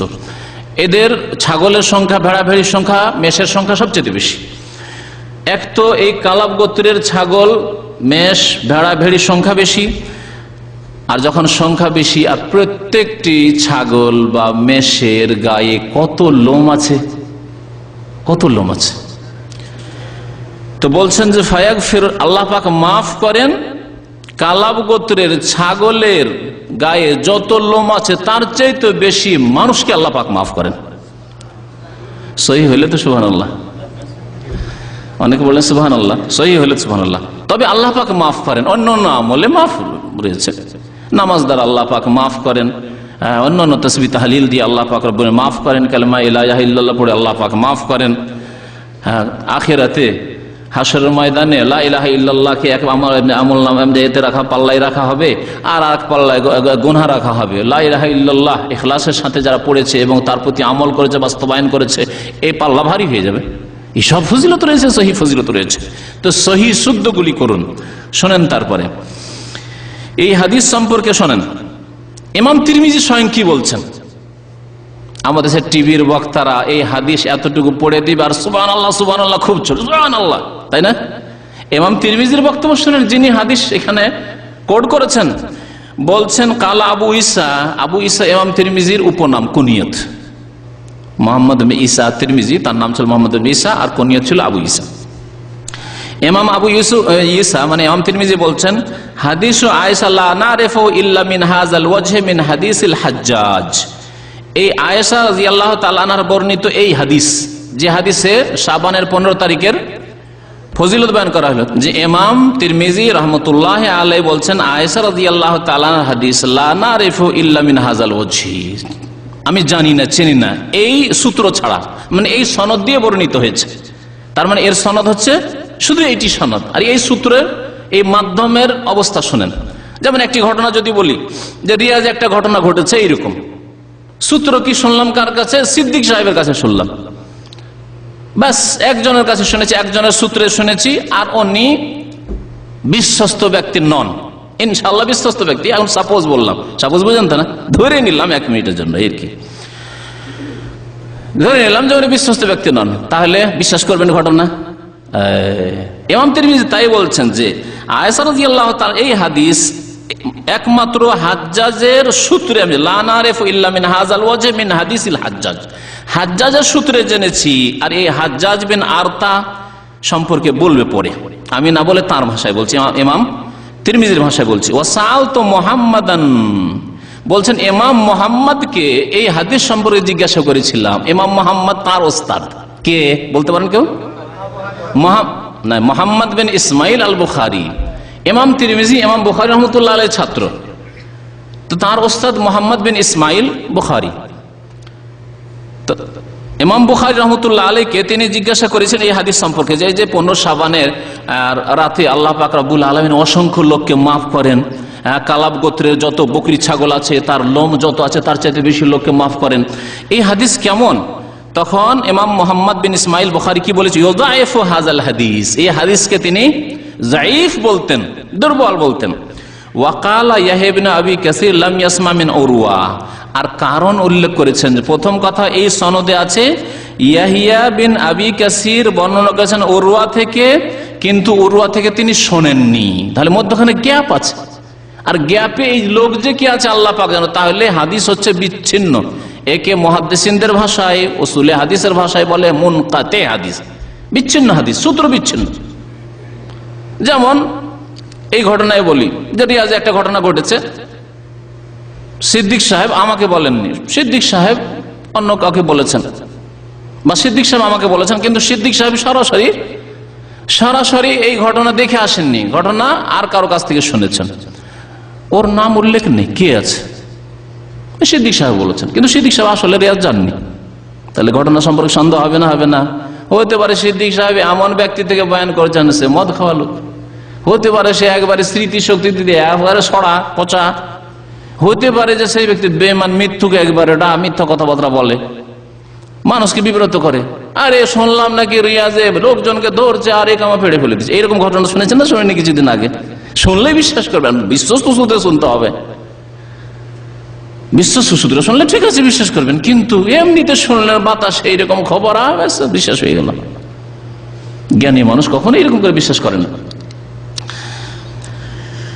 তো বলছেন যে মধ্যখানে বিচ্ছিন্নতা আছে, যে কে সিদ্দিক সাহেব যে যার কাছ থেকে বর্ণনা করেছেন তার নাম আমরা জানি না, তাকে চিনিও না। ইয়াহইয়া বিন কাসীর যে হাদিসের বর্ণনাকারী উরওয়া থেকে বয়ান করেছেন, কারণ সনদে আমি সামনে উল্লেখ করেছি, বলছেন আখবার আল হাজ্জাজ বিন আরতা আন ইয়াহইয়া বিন আবি কাসীর আন উরওয়াতা, উরওয়াতা আর উরওয়া রাহমাতুল্লাহ আলাইহি, উরওয়া ইবনে জুবাইর আয়েশা রাদিয়াল্লাহু তাআলা আনহা থেকে বর্ণনা করেছেন। তাহলে উরওয়ার ছাত্র ইয়াহইয়া বিন কাসীর নাই, মধ্যখানে একজন কেউ আছে, কে জানার নেই। হতে পারে মৃত্যু, হতে পারে দাজ্জাল, হতে পারে স্মৃতিশক্তি একেবারে নেই, শুনেছে প্রত্যেক রাত্রে করে দিয়েছে নিসফে শাবান, আর কোনো বিচিত্র নেই। কারণ সহিহ মুসলিমের হাদিসে কি আছে? ইয়ানজিলু রাব্বুনা তাবারাকা ওয়া তাআলা কুল্লা লাইলাতিন ইলাস সামাইদ দুনিয়া। আমাদের রব আল্লাহ পাক রব্বুল আলামিন প্রত্যেক রাত্রে আসমানি দুনিয়াতে, মানে প্রথম আসমানে নেমে আসেন। আল্লাহ পাকের নেমে আসা অবতরণ আল্লাহ পাকের মতো, আল্লাহ পাকের মতো। যেমন আল্লাহ পাকের চেহারা আল্লাহর মতো, আল্লাহর হাত আল্লাহর মতো, আল্লাহর কথা আল্লাহর কালাম আল্লাহর মতো, মানুষের মতো নাকি? ঠিকই তেমনি আল্লাহ পাকের অবতরণ প্রথম আসমানে আসা আল্লাহ পাকের মতো, তার জন্য যেমন সমীচীন, তার জন্য যেমন যোগ্য। কুল্লা লাইলাতিন, এই হাদিস আছে মুসলিম শরীফের হাদিস, প্রত্যেক রাত্রে আসেন। তাহলে নিসফে শাবানের আবার কি থাকলো? ওই হাদিসটি সহিহ হতে পারে, বর্ণনাকারী মিথ্যুক অথবা স্মৃতি শক্তি একেবারে দুর্বল, কুল্লা লাইলাতিনকে নিসফে শাবান করে দিয়েছে। অথবা বিদাতি সে দেখছে যে এখানে সুযোগ একটা, নিসফে শাবান যদি বাড়িয়ে দিই তাহলে নিসফে শাবানের ফজিলত মানুষের কাছে একটা ছড়িয়ে দেওয়া যাবে। আর বিদাতিরা এইভাবে জাল হাদিস প্রচার করেছে, ইচ্ছা করেও করেছে, অনেক সময় অনিচ্ছাকৃত করেছে। অনিচ্ছাকৃত মানে স্মৃতিশক্তির মানে হ্রাস পাওয়ার কারণে, স্মৃতিশক্তি দুর্বল হওয়ার কারণে করেছে। সে বেচারা মনে করছে আমি ঠিক বলছি, কিন্তু আসলে ভুল বলছে। আর অনেক সময় ইচ্ছা করে বলে। এর বাস্তবে একটা ঘটনা শোনাচ্ছি। আমি বক্তব্য করলাম গণতন্ত্রের উপরে, যে ইসলামে গণতন্ত্র নেই, গণতন্ত্র ইসলাম পরিপন্থী বিষয়। আজকে থেকে 5-7 বছর আগে যেটা প্রথম অডিও রেকর্ড হয়েছিল।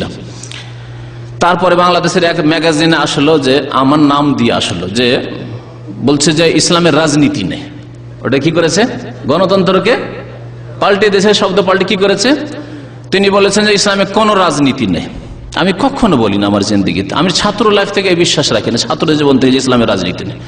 ইসলামে যদি রাজনীতি না থাকবে তাহলে বদর ওহদ কেনই বা হইল? আর মক্কা বিজয়, ফতে মক্কা বিজয়ী কেন হইল? আর খয়বরই কেন হইল? আর তায়েফের যুদ্ধই কেন হইল? ইত্যাদি হইল কেন? এগুলো তাবুক কেন হইল? আর ইসলামে যদি রাজনীতি না থাকে তাহলে চোরের হাত কি করে কাটা যাবে? একটা লোক খুন করে দিল, তাহলে ওকে শ্বাস কেমন করে ওর বাস্তবায়ন করা হবে? ডাকাতের কি করে শাস্তি হবে? রাজনীতি আলাদা জিনিস আর গণতন্ত্র আলাদা জিনিস। তাহলে যেই ব্যক্তি এই মিথ্যা কথা বলেছে, সে দুইয়ের এক, হয় সে মিথ্যুক, কোরআন সুন্নাহ অনুসারে আলেমদের শত্রু, সে শত্রুতা করে এইটা প্রচার করেছে। আর না হইলে তার স্মৃতি শক্তি হচ্ছে ছড়া, সে শুনেছে এক আর বলেছে আর এক। শুনেছে গণতন্ত্র, কিন্তু তার মনে থাকেনি, বুঝে রাজনীতি নেই। ঠিক না? দেখলেন বাস্তব উদাহরণ। দুই রকমের এক অবশ্যই সে আছে। কি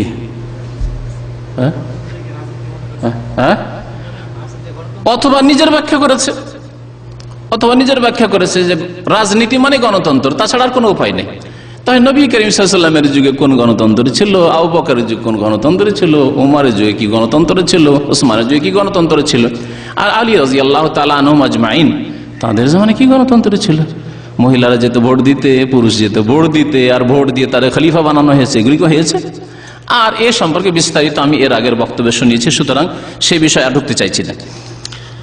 তো কি বলছিলাম, যে সহিহ হাদিস আছে প্রত্যেক রাত্রে আল্লাহ পাক রব্বুল আলামিন প্রথম আসমানে আসেন, প্রত্যেক রাত্রে। শাবানের 15 তারিখের সাথে কোনো সম্পর্ক নেই, সহিহ হাদিস এটি। যখন তৃতীয় শেষ অংশ, রাতের শেষ তৃতীয় অংশ বাকি থাকে, মানে শেষ তৃতীয় অংশে, এই জন্য তাহাজ্জুদের উত্তম সময় হচ্ছে রাতের শেষ তৃতীয় অংশ। তো এই হাদিস সম্পর্কে আরো শোনাই। তারপর আরো বলছেন, একটি কারণ হলো যে বিচ্ছিন্নতা, মধ্যখানে ইয়াহইয়া বিন আবি কাসির উরওয়া থেকে শোনেননি।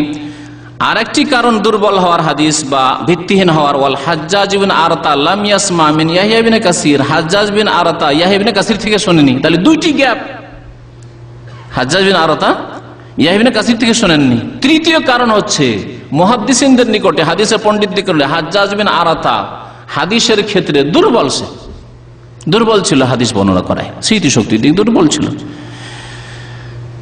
ইমাম আলবানী রহমতুল্লাহ আলাইহি সেই জন্য হাদিস সম্পর্কে বলছেন যায়িফুন, হাদিস হচ্ছে যায়িফ। ইবনে মাজার 1389 নম্বরে তিনি বলেছেন। যায়িফ সুনান ইবনে মাজাতে রয়েছে 295 নম্বর, মিশকাতে রয়েছে 1299 নম্বর, জামে সাগীরের যায়িফ জামে সাগীরের 1761 নম্বরে। এই সমস্ত কিতাবগুলিতে নাসিরুদ্দিন আলবানী রহমতুল্লাহ আলাইহি পর্যন্ত হাদিসকে যায়িফ বলেছেন। তাহলে হাদিস ভিত্তিহীন। তাহলে ইন্ডিয়া, বাংলাদেশ, পাকিস্তানের বিদাতীদের দলে দলে এই 15 শাবান রাত্রে কবর জিয়ারত করতে যাওয়া কি ভিত্তিহীন বিদআত, ওমা আতাকুমুর রাসূল ফাখুযু নয়, রাসূলুল্লাহ সাল্লাল্লাহু আলাইহি ওয়াসাল্লাম এটা দেননি। রাসূলুল্লাহ অনির্দিষ্টভাবে মাঝে মাঝেই বাকির কবরস্থানে যেতেন আর কবর জিয়ারত করতেন, সেইভাবে করবেন। এই বিদাতি জিয়ারত 15 শাবানে করবেন না। আর একটি জাল হাদিস শোনেন, মওযু, জাল, মিথ্যা হাদিস, যেটি বেশি বেশি খুব বয়ান করা হয় এই প্রচার মাধ্যমগুলিতে। আলী ইবনে আবি তালেব রাদিয়াল্লাহু তাআলা আনহু থেকে বর্ণনা করা হয়েছে হাদিসটি, কালা কালা রাসূলুল্লাহ সাল্লাল্লাহু আলাইহি ওয়াসাল্লাম, রাসূলুল্লাহ সাল্লাল্লাহু আলাইহি ওয়াসাল্লাম বলেছেন, ইযা কানা লাইলাতুন নিসফি মিন শাবান, যখন শাবান মাসের 15 তারিখ হবে, নিসফে শাবান হবে মানে 15 তারিখ হবে। এখানে আরেকটি লক্ষণীয় বিষয়, এই হাদিসগুলি জাল জয়ীফ হওয়া সত্ত্বেও এতে এসেছে নিসফে শাবান কথাটি এসেছে, লাইলাতুল বারা আসেনি। শবে বারা শব্দ এসেছে, লাইলাতুল মানে সব ফার্সি ভাষায়, তাহলে শবে বারাতের যে পরিভাষাটি আসলো যে 15 শাবানের রাতটি হচ্ছে শবে বারাত, হ্যাঁ, বারাতের রাত মানে মুক্তির রাত, এর দলিল কি আমি জিজ্ঞাসা করছি বিদ্যার্থীদেরকে, কোথায় পেলে এই নামটি হাদিসে এসছে? আরে জয়ীফ হাদিস এসছে, জয়ীফ হাদিসও আসেনি, জয়ীফ হাদিসও আসেনি, ভিত্তিহীন হাদিসও আসেনি, সহিহ হাদিসে তো নেই।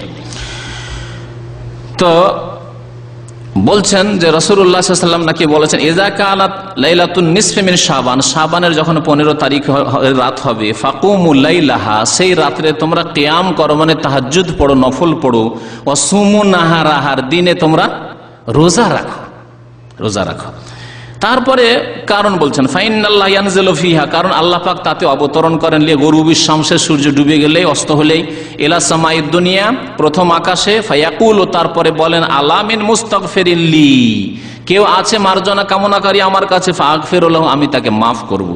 আলা মুস্তারজিকিন, কেউ রুজি তলব করবে, রুজি রোজগার তলব করবে আমার কাছে, রুজির বরকত তলব করবে, ফারজুকাহু, তাকে রুজি দেব। আলা মুবতালান, কেউ আছে পীড়িত, অসুস্থ, মানসিক পেরেশানিতে, দৈহিক পেরেশানিতে, ফাওয়াফিহে, তাকে আমি সুস্থ করব, সবল করব। আলা কাজা ওয়া কাজা, এইভাবে আল্লাহ পাক ডাকতে থাকেন হাত্তা ইয়াতুল আল ফজর, ভোর হওয়া পর্যন্ত, ফজর হওয়া পর্যন্ত। হাদিস কোথায় আছে? হাদিসটি ইবনে মাজাতে হাদিসটি আছে।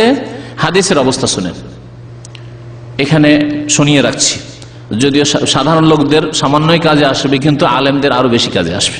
কারণ আমাদের দেশের আলেমরা সহিহ জয়ীফে এত দুর্বল যে তারা মনে করে যে এই 6টি কিতাব সিহাসিত্তা, কি বলেন নাম? বুখারী, মুসলিম, আবু দাউদ, তিরমিজি, নাসাই, ইবনে মাজাহ, কয়টি হইল? 6টি। এগুলির নাম তারা কি বলে? 40 বছর থেকে হাদিস পড়ায়, বুখারী পড়ায়, শাইখুল হাদিস, আর বলে সিহাসিত্তা। না, মাত্র সহিহাইন, বুখারী মুসলিমে 2টি সহিহ কিতাব, এজন্য সহিহাইন।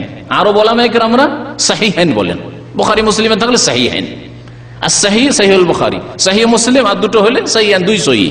কিন্তু সিহাসিত্তা না, এটাকে কি বলেন তারা? কুতুবে সিত্তা বলেন। 6টি কিতাব, কুতুবে সিত্তা মানে 6টি কিতাব। যদি এই হাদিস 6টি কিতাবে থাকে, আরবরা বলেন কুতুবে সিত্তায় আছে।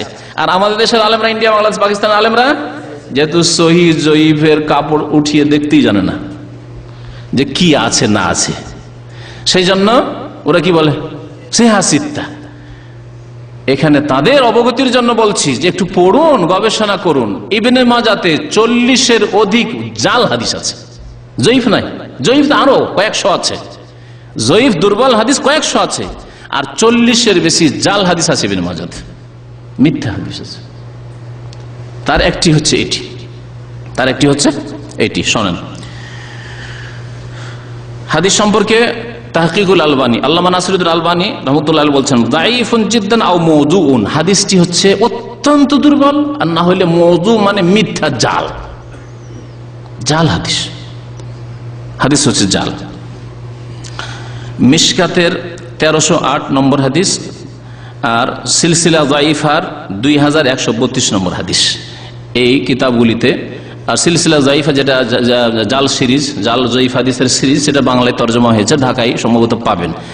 তো ওতে 2132 নম্বর হাদিসের বিস্তারিত আল্লামা নাসিরুদ্দিন আলবানী রহমতুল্লাহ আলাইহি এই হাদিস সম্পর্কে আলোচনা করেছেন। যাই হোক, এই হাদিস বেশি বেশি প্রচার করা হয় যে নিসফে শাবান আসলে রাত্রে নফল পড়ো, আর দিনে কুমু লাইলাহা সুমু নাহারাহা, রাত্রে তোমরা নফল পড়ো, দিনে রোজা রাখো। এই হাদিস হচ্ছে জাল, মিথ্যা হাদিস।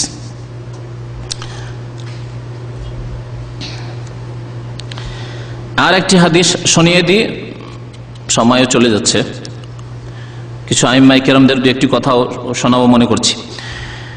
এই হাদিস আবু মুসা আশআরী রাদিয়াল্লাহু তাআলা আনহু থেকে বর্ণিত।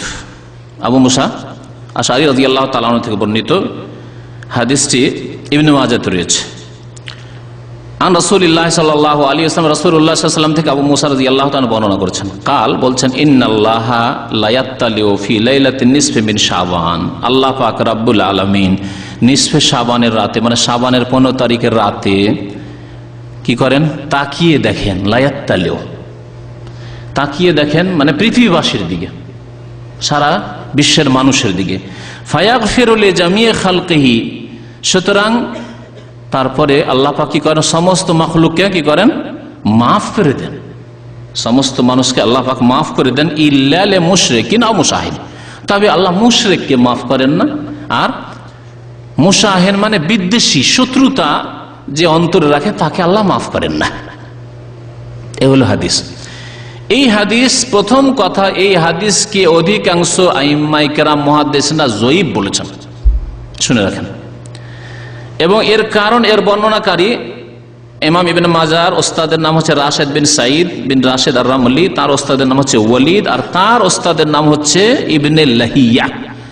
ইবনে লাহিয়া সম্পর্কে বলা হয়েছে যে সেই ব্যক্তি স্মৃতিশক্তি হারিয়ে গেছিল এবং শেষ জামানে একটু পাগল হয়ে গেছিল। কিতাব থেকে হাদিস বয়ান করতো, কিতাব তার হারিয়ে গেছিল, তারপরে তখন হাদিস বয়ান করতে গিয়ে ভুল ভাল যে ইশাই করে বয়ান করতো। এই জন্য তার হাদিস উলামায়ে কেরামরা মুহাদ্দিসিনরা ছেড়ে দিয়েছিলেন। ইবনে লাহিয়া তাহলে হাদিসের ক্ষেত্রে দুর্বল, যঈফ বর্ণনাকারী। এই হাদিসের বর্ণনাকারীর সামনে হাদিস আছে, যে কোন ইবনে মাজাহ খুললে সনদ সহ খুললে তাতে পাবেন আন ইবনে লাহিয়া আন যাহাক ইবনে আইমান আন যাহাক ইবনে আব্দুর রহমান ইবনে আরজাব আন আবি মুসা আল আশআরী। আমি প্রাথমিক এতটুকু আপনাদেরকে জানিয়ে রাখলাম যে ইবনে লাহিয়া একজন যঈফ বর্ণনাকারী হাদিস আছে। এই জন্য অধিকাংশ আইম্মায়ে কেরামদের নিকটে এই হাদিস যঈফ। তাহলে যঈফ হলে ওখান থেকে শেষ হয়ে গেল। কিছু আলেমরা এই হাদিসটিকে হাসান বলেছেন, মানে যঈফের একটু উপরে আর সহিহের নিচে, গ্রহণযোগ্য কোন রকম হাসান, ঠিক আছে, হাসান বলেছেন। যদি হাসানি বলা হয় ধরে নিলাম যে গ্রহণযোগ্য, তো এই হাদিস আছে কি এটি বুঝার বিষয়। এই হাদিস আছে রাত্রে নফল পড়ো, আছে? নেই। এই হাদিস আছে দিনে রোজা রাখো, নেই। এই হাদিস আছে যে দলে দলে কবর জিয়ারত করো, আছে। এই হাদিস আছে হালুয়া রুটি খাওয়াও গরিবকে, আছে। এই হাদিসে আছে যে কবরস্থানকে আলোকিত করো, আগরবাতি মোমবাতি জ্বালাও, রাস্তাঘাটকে আলোকিত করো, ধুমধাম করো, উৎসব করো, আছে? কিছুই নেই। তাহলে যতগুলি বিদাত বিদাতিরা করছে উপমহাদেশে, কোনটাই নেই হাদিসে। আছে কি তাহলে এই হাদিসে? আবার হাদিসটি পড়ছি, আল্লাহ পাক শাবানের 15 তারিখের রাতে সারা পৃথিবীবাসীর দিকে কি করেন? নজর দেন, তাকান। লা ইয়াত্তালিউ, তারপরে কি করেন? সমস্ত মাখলুকে, সমস্ত মানুষকে আল্লাহ মাফ করেন, তবে দুই শ্রেণীর মানুষকে আল্লাহ মাফ করেন না। মুশরিককে মাফ করেন না। মুশরিক মানে শুধু মুশরিক না, মুশরিক, কাফের, মুনাফিক যতগুলি আছে, বেদিন যারা ইসলাম থেকে খারিজ হয়ে রয়েছে, তাদেরকে মাফ করেন না। ওর মধ্যে বেনামাজি শামিল, নাস্তিক তো শামিল আছেই, যারা ধর্ম নিরপেক্ষতা বিশ্বাসী তারাও শামিল আছে। জি, যারা কোরআনে কারীমের হয়তো নামাজ রোজায় বিশ্বাসী কিন্তু দণ্ডবিধানে বিশ্বাসী নয়, হদে বিশ্বাসী নয়, চোরের হাত কাটায় বিশ্বাসী নয়, এটা কেমন করে? ওটা আগের যুগের ছিল, তারাও নাই, কারণ তারা কাফের মুরতাদ। এইভাবে যতগুলি ইমান ইসলাম নষ্টকারী যতগুলি আছে সবগুলির থেকে খারিজ, মুশরিকের মধ্যে সবাই শামিলরা। এমনকি জন্মগত মুসলিম কিন্তু কবরে সিজদা করে, কবরে ওরসে যায়, চাদর চড়ায়, ছেলে মেয়ে চাইতে যায়, রোগের আরোগ্য তলব করার জন্য মাজারে যায়, ওই খাজা আজমেরির কাছে যায়, অথবা শাহজালালে যায়, আটরসিতে যায়, মাইজ ভান্ডারিতে যায়, ওই জিলানির কাছে যায়। আর জিলানি মাদাদ, যাদের বাড়ি ঘরে লেখা থাকে বাসিয়া গৌসুল আজম মাদাদ, যারা মনে করে যে পৃথিবীর কুতুব আছে, গৌস আছে, তারা পৃথিবীকে নিয়ন্ত্রণ করে, ধারণ করে। যারা মনে করে যে গঙ্গ হিসাবের হাতে পৃথিবীটা কি ছিল? পানের বাটোয়ার মতো ছিল।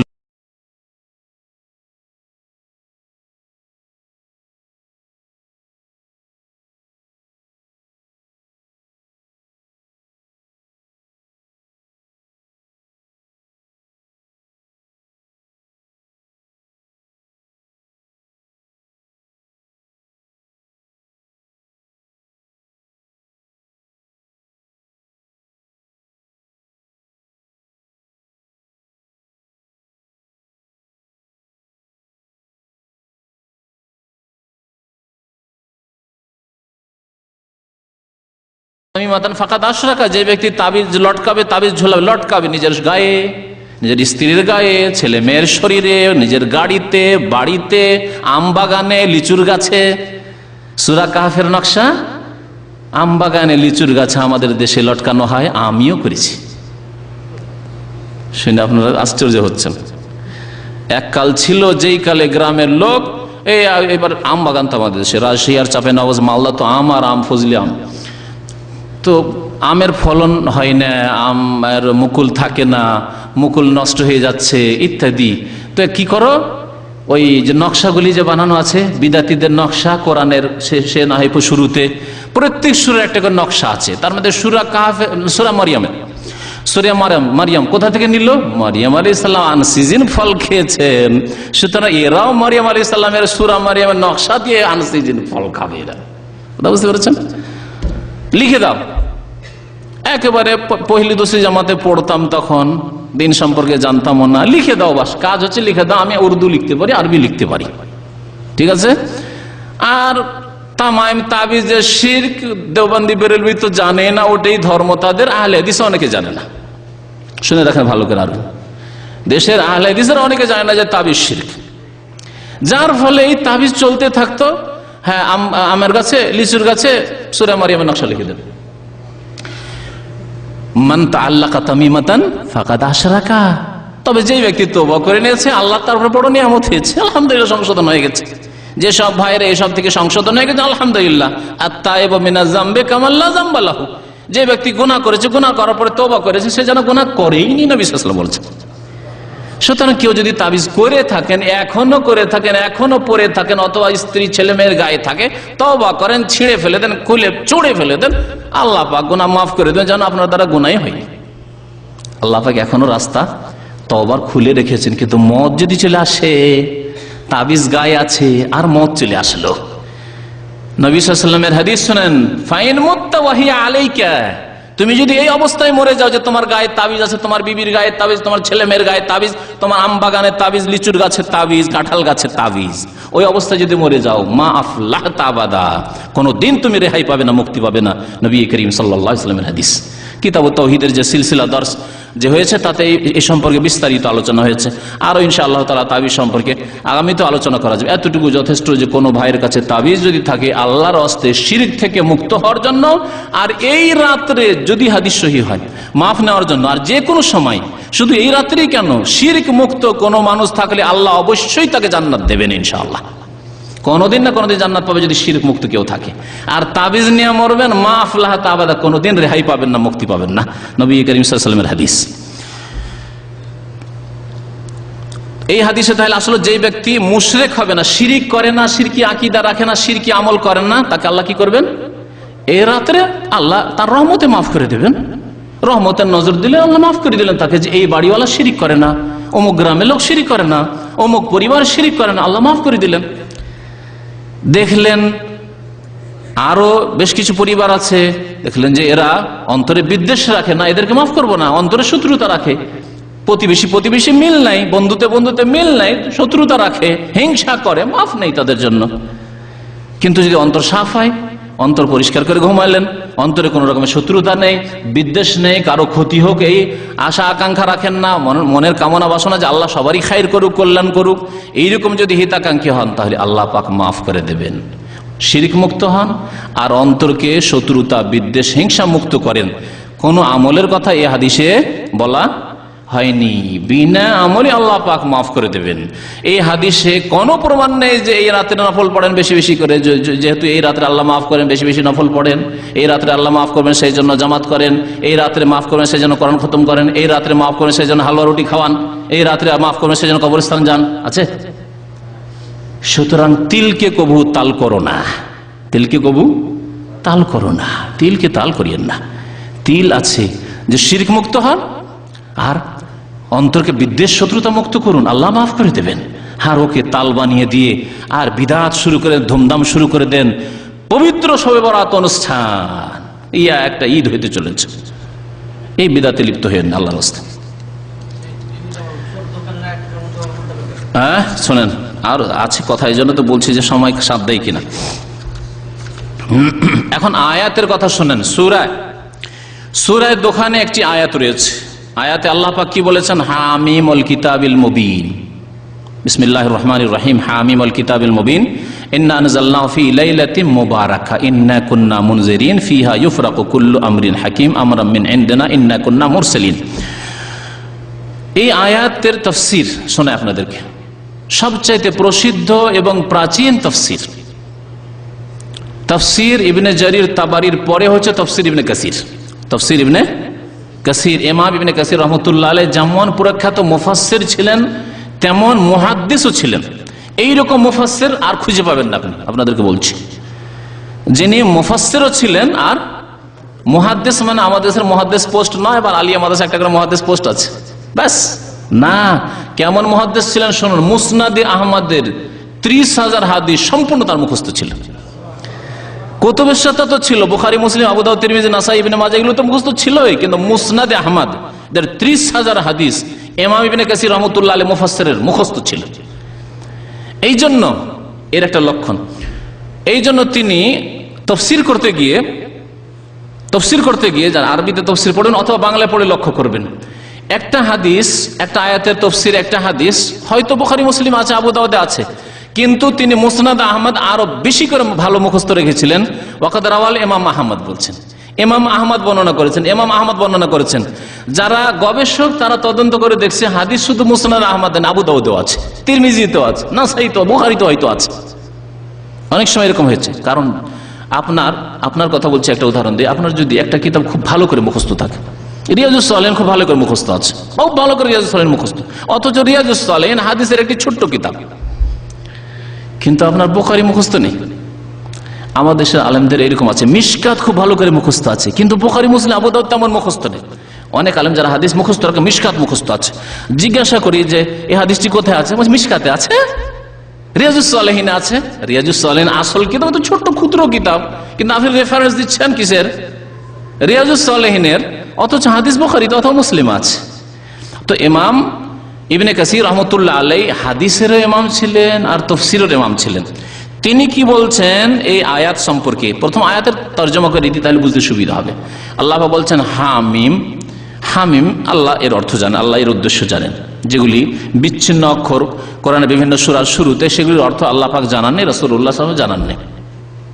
ওয়াল কিতাবিল মুবিন, সুস্পষ্ট কিতাবের, মানে কোরআনে কারীমের আমি শপথ করছি। ইন্না আনজালনাহু ফি লাইলাতিন মুবারাকা, নিশ্চয় আমি একে নাযিল করেছি। কাকে? কোরআনুল কারীমকে নাযিল করেছি। কারণ তার আগে কসম হইল হামিম ওয়াল কিতাবিল মুবিন, সুস্পষ্ট কিতাবের কসম। তারপরে আল্লাহ বলছেন ইন্না আনজালনাহু, আমি তাকে নাযিল করেছি, মানে কিতাবে মুবিনকে, সুস্পষ্ট কিতাবকে নাযিল করেছি, কোরআনকে নাযিল করেছি ফি লাইলাতিন মুবারাকা, বরকতময় রাতে। বরকতময় রাতে নাযিল করেছি। এই বরকতময় রাত কি? সমস্ত তাফসীরকারগণ প্রায় বলেছেন বরকতময় রাত হচ্ছে কি? কদরের রাত। আর তা হচ্ছে শাবানে না রমজানে? কারণ এই মর্মে 3টি আয়াত মনে রাখবেন। একটি তো এটি একটি আয়াত যাতে বরকতময় রাত বলা হয়েছে। বরকতময় রাত রমজানও হইতে পারে, যেমন তেমন অন্য মাসেও সম্ভাবনা আছে, কিন্তু এই সম্ভাবনা কেটে যায় অন্য মাসে হওয়ার কোন আয়াত দ্বারা? সূরা কদর দ্বারা। আল্লাহ বলছেন ইন্না আনজালনাহু ফি লাইলাতুল কদরি ওয়া মা আদরাকা মা লাইলাতুল কদরি লাইলাতুল কদরি খায়রুম মিন আলফি শাহর তানাজ্জালুল মালায়েকাতু ওয়ার রূহু ইলা আখিরিহি। তো আল্লাহ কি বলছেন? ইন্না আনজালনাহু ফি লাইলাতুল কদর, নিশ্চয় আমি এই কোরআনকে নাযিল করেছি লাইলাতুল কদরে, শবে কদরে, কদরের রাতে। শবে কদর নাযিল করেছি। স্পষ্ট হলো না? হলো না? শবে কদর কেউ যদি বলে যে রমজানই হবে নাকি, শাবানে তো হইতে পারে, শবে বরাত ধরে নিলাম কদরের রাত, তাহলে তাকে কি বলবো? 3য় আয়াত স্মরণ করো, শাহরু রমাদান আল্লাযী উনজিলা ফীহিল কোরআন। রমজান মাস সেই মাস যেই মাসে আল্লাহ প্রথম কোরআন নাযিল করেছেন প্রথম আসমানে। গত সপ্তাহে বলেছেন প্রথম আসমানে আল্লাহ একসাথে নাযিল করে দিয়ে সেখান থেকে জিবরাইল আলাইহিস সালাম 23 বছরে নিয়ে এসেছেন। শাহরু রমাদান আল্লাযী উনজিলা ফীহিল কোরআন, তাহলে কোরআনে কারীম নাযিল হয়েছে রমজান মাসে কদরের রাতে, আর সেটি হচ্ছে বরকতের রাত। সেটি হচ্ছে বরকতের রাত। বরকতের রাত তাহলে শবে বরাত নয়, 15 শাবানের রাত নয়, বরং কদরের রাত। এই সম্পর্কে ইমাম ইবনে কাসির রহমাতুল্লাহ আলাইহি কি বলেছেন তা শোনাই আপনাদেরকে। বলছেন যে ইন্না আনজালনাহু, তাফসীর করছেন আই আল কিতাবুল মুবিন, নিশ্চয় আমি এই সুস্পষ্ট কিতাবের নাযিল করেছি আল্লাযী হুয়াল কোরআন আলাল কওল আল মুআওয়াল আলাইহি, সুস্পষ্ট, ফি লাইলাতিন মুবারাকা, ফি লাইলাতিন মুবারাক, বরকতময় রাতে। হিয়া লাইলাতুল কদর, তা হচ্ছে কদরের রাত। আলা মা রুবিয়া আন ইবনে আব্বাস, এই রিওয়ায়াত বর্ণিত ইবনে আব্বাস থেকে। সাহাবায়ে কেরামদের মধ্যে প্রখ্যাত মুফাসসির হচ্ছেন ইবনে আব্বাস, তা থেকে বর্ণিত। ওয়া কাতাদা, ইবনে জুবাইর, মুজাহিদ, ইবনে যায়েদ ওয়াল হাসান ওয়া আলাইহি আকসারুল মুফাসসিরিন ওয়া যাওয়াহির মাহুম। অধিকাংশ মুফাসসিরিনগণ এটি বর্ণনা করেছেন যে আল্লাহ পাক রব্বুল বরকতের রাতে নাযিল করেছেন কোরআন কারীম, মানে হচ্ছে হিয়া লাইলাতুল কদর। ওয়াকালা ইকরিমা, ইকরিমা বর্ণনা করেছেন, ইকরিমা এবং তার সাথে আরো কিছু লোক। হিয়া লাইলাতুন নিসফি মিন শাবান, বরকতের রাত হচ্ছে কি নিসফে শাবান। এই নিসফে শাবান ও তুসাম্মা লাইলাতুর রহমান ওয়া লাইলাতুল মুবারাকা ওয়া লাইলাতুস সাক ওয়া লাইলাতুল বারাহ, এগুলির নাম। রুহুল মানিতে প্রচার মাধ্যম বলবে, গত বছরে বলেছে, রুহুল মানি একটি তাফসীরের কিতাব রয়েছে ইমাম আলুসি, ওতে এই নামগুলি উল্লেখ করেছে। কোন হাদিস আছে যে শবে বরাতের নাম হচ্ছে নিসফে শাবান, নাম হচ্ছে লাইলাতুর রহমান, এর নাম হচ্ছে লাইলাতুল মুবারাকা, এর নাম হচ্ছে লাইলাতুস সাক, চেকের রাত, আল্লাহ চেক বিতরণ করেন, চেক। ও লাইলাতুল বারাহ, এটি হচ্ছে মুক্তির রাত। তো এগুলি ওই তাফসীর আলুসিতে বা তাফসীর রুহুল মানিতে রয়েছে।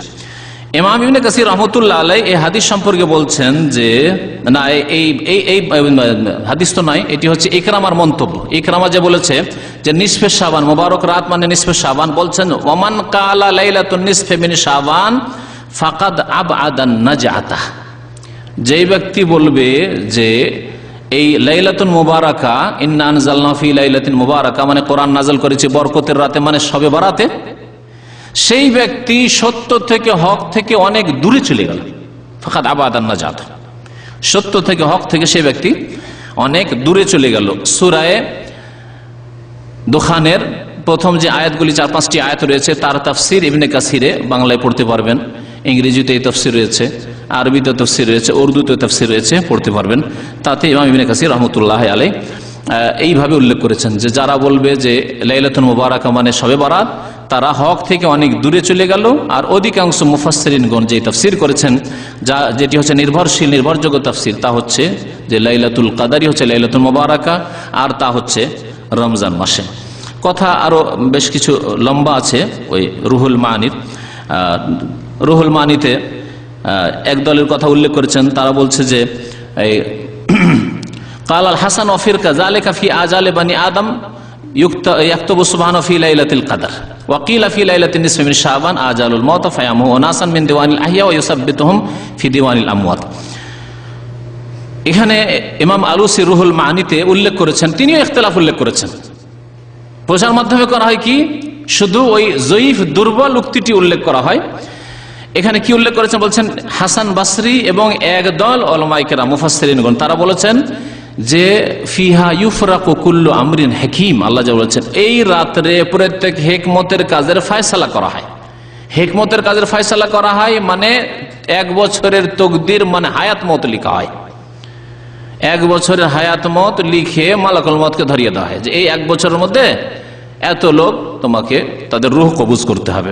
এই রাতটি কোন রাত? অধিকাংশ আইম্মা কেরাম বলেছেন যে ইয়াকতুবু সুবহানাহু ফি লাইলাতুল কদরে, এটি আল্লাহ পাক কখন করেন? লাইলাতুল কদর। লাইলাতুল কদর কখন? রমজান মাসে, রমজান মাসের শেষ 10 দিনের বিজোড়গুলিতে। ওয়াকিলা, আর কেউ কেউ বলেছেন, আরবি ভাষায় কিলা মানে হচ্ছে দুর্বল উক্তি, যেটা গ্রামার যারা পড়েছেন, নাহুসার পড়েছেন তারা ভালো করে জানেন, ফিকহের কিতাব যারা পড়েছেন তারাও জানেন, আলেমরা আমাদের দেশে এই কথাটি অন্তত বুঝেন। কালু মানে তারা বলেছেন শক্তিশালী মন্তব্য, আর কিলা মানে কেউ কেউ বলেছেন। ওয়াকিলা আর বলা হয়েছে, ওর শাব্দিক অর্থ হচ্ছে আর বলা হয়েছে, বলনেওয়ালা কে মানে উল্লেখযোগ্যই নয়।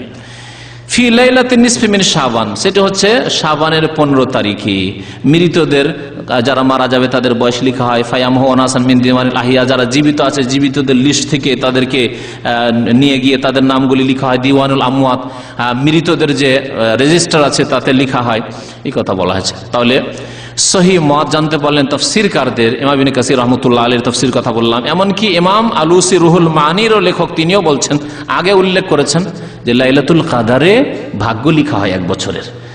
আর তারপরে কিলা বলে কেউ কেউ বলেছেন বলে উল্লেখ করেছে এই শাবানের 15 তারিখের কথা।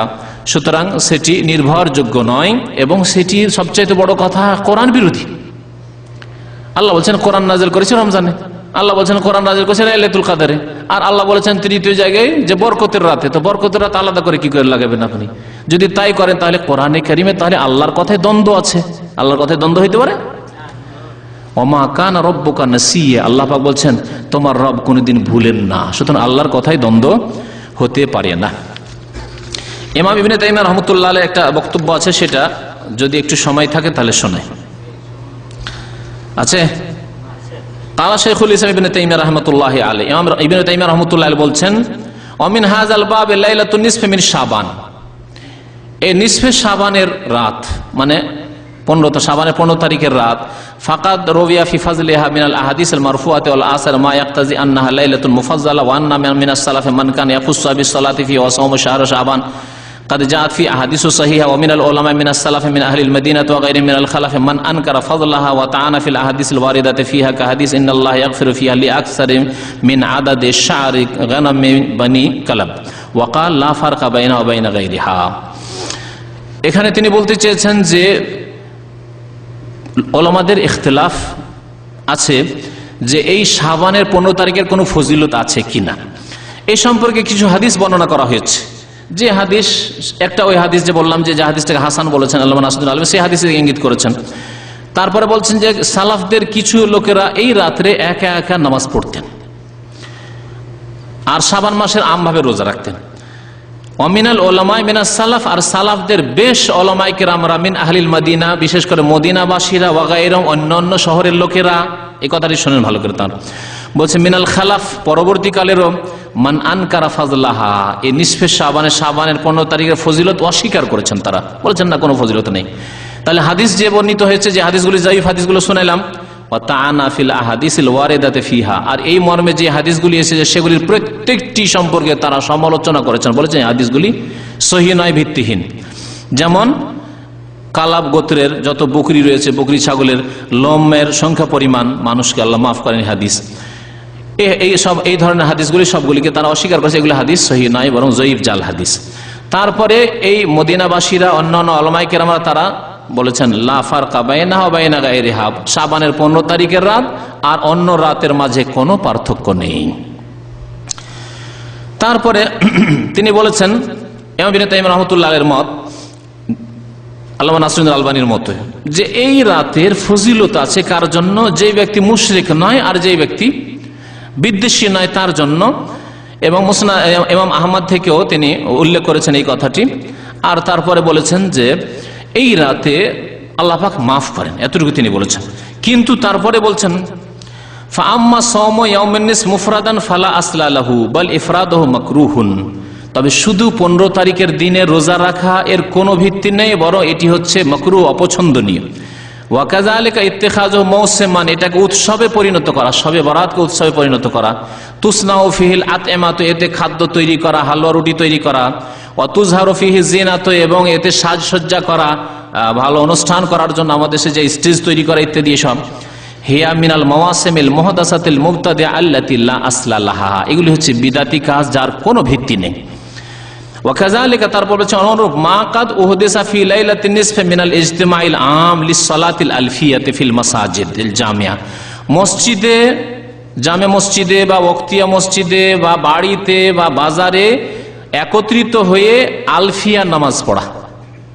আলফিয়া নামাজ এর আগে বলেছি, আলফিয়া নামাজ মানে হাজারি নামাজ, 1000 রাকাত না, 1000 রাকাত নাই, হ্যাঁ 100 রাকাত নামাজ, আর প্রত্যেক রাকাতে 10 বার কুল আল্লাহ, অথবা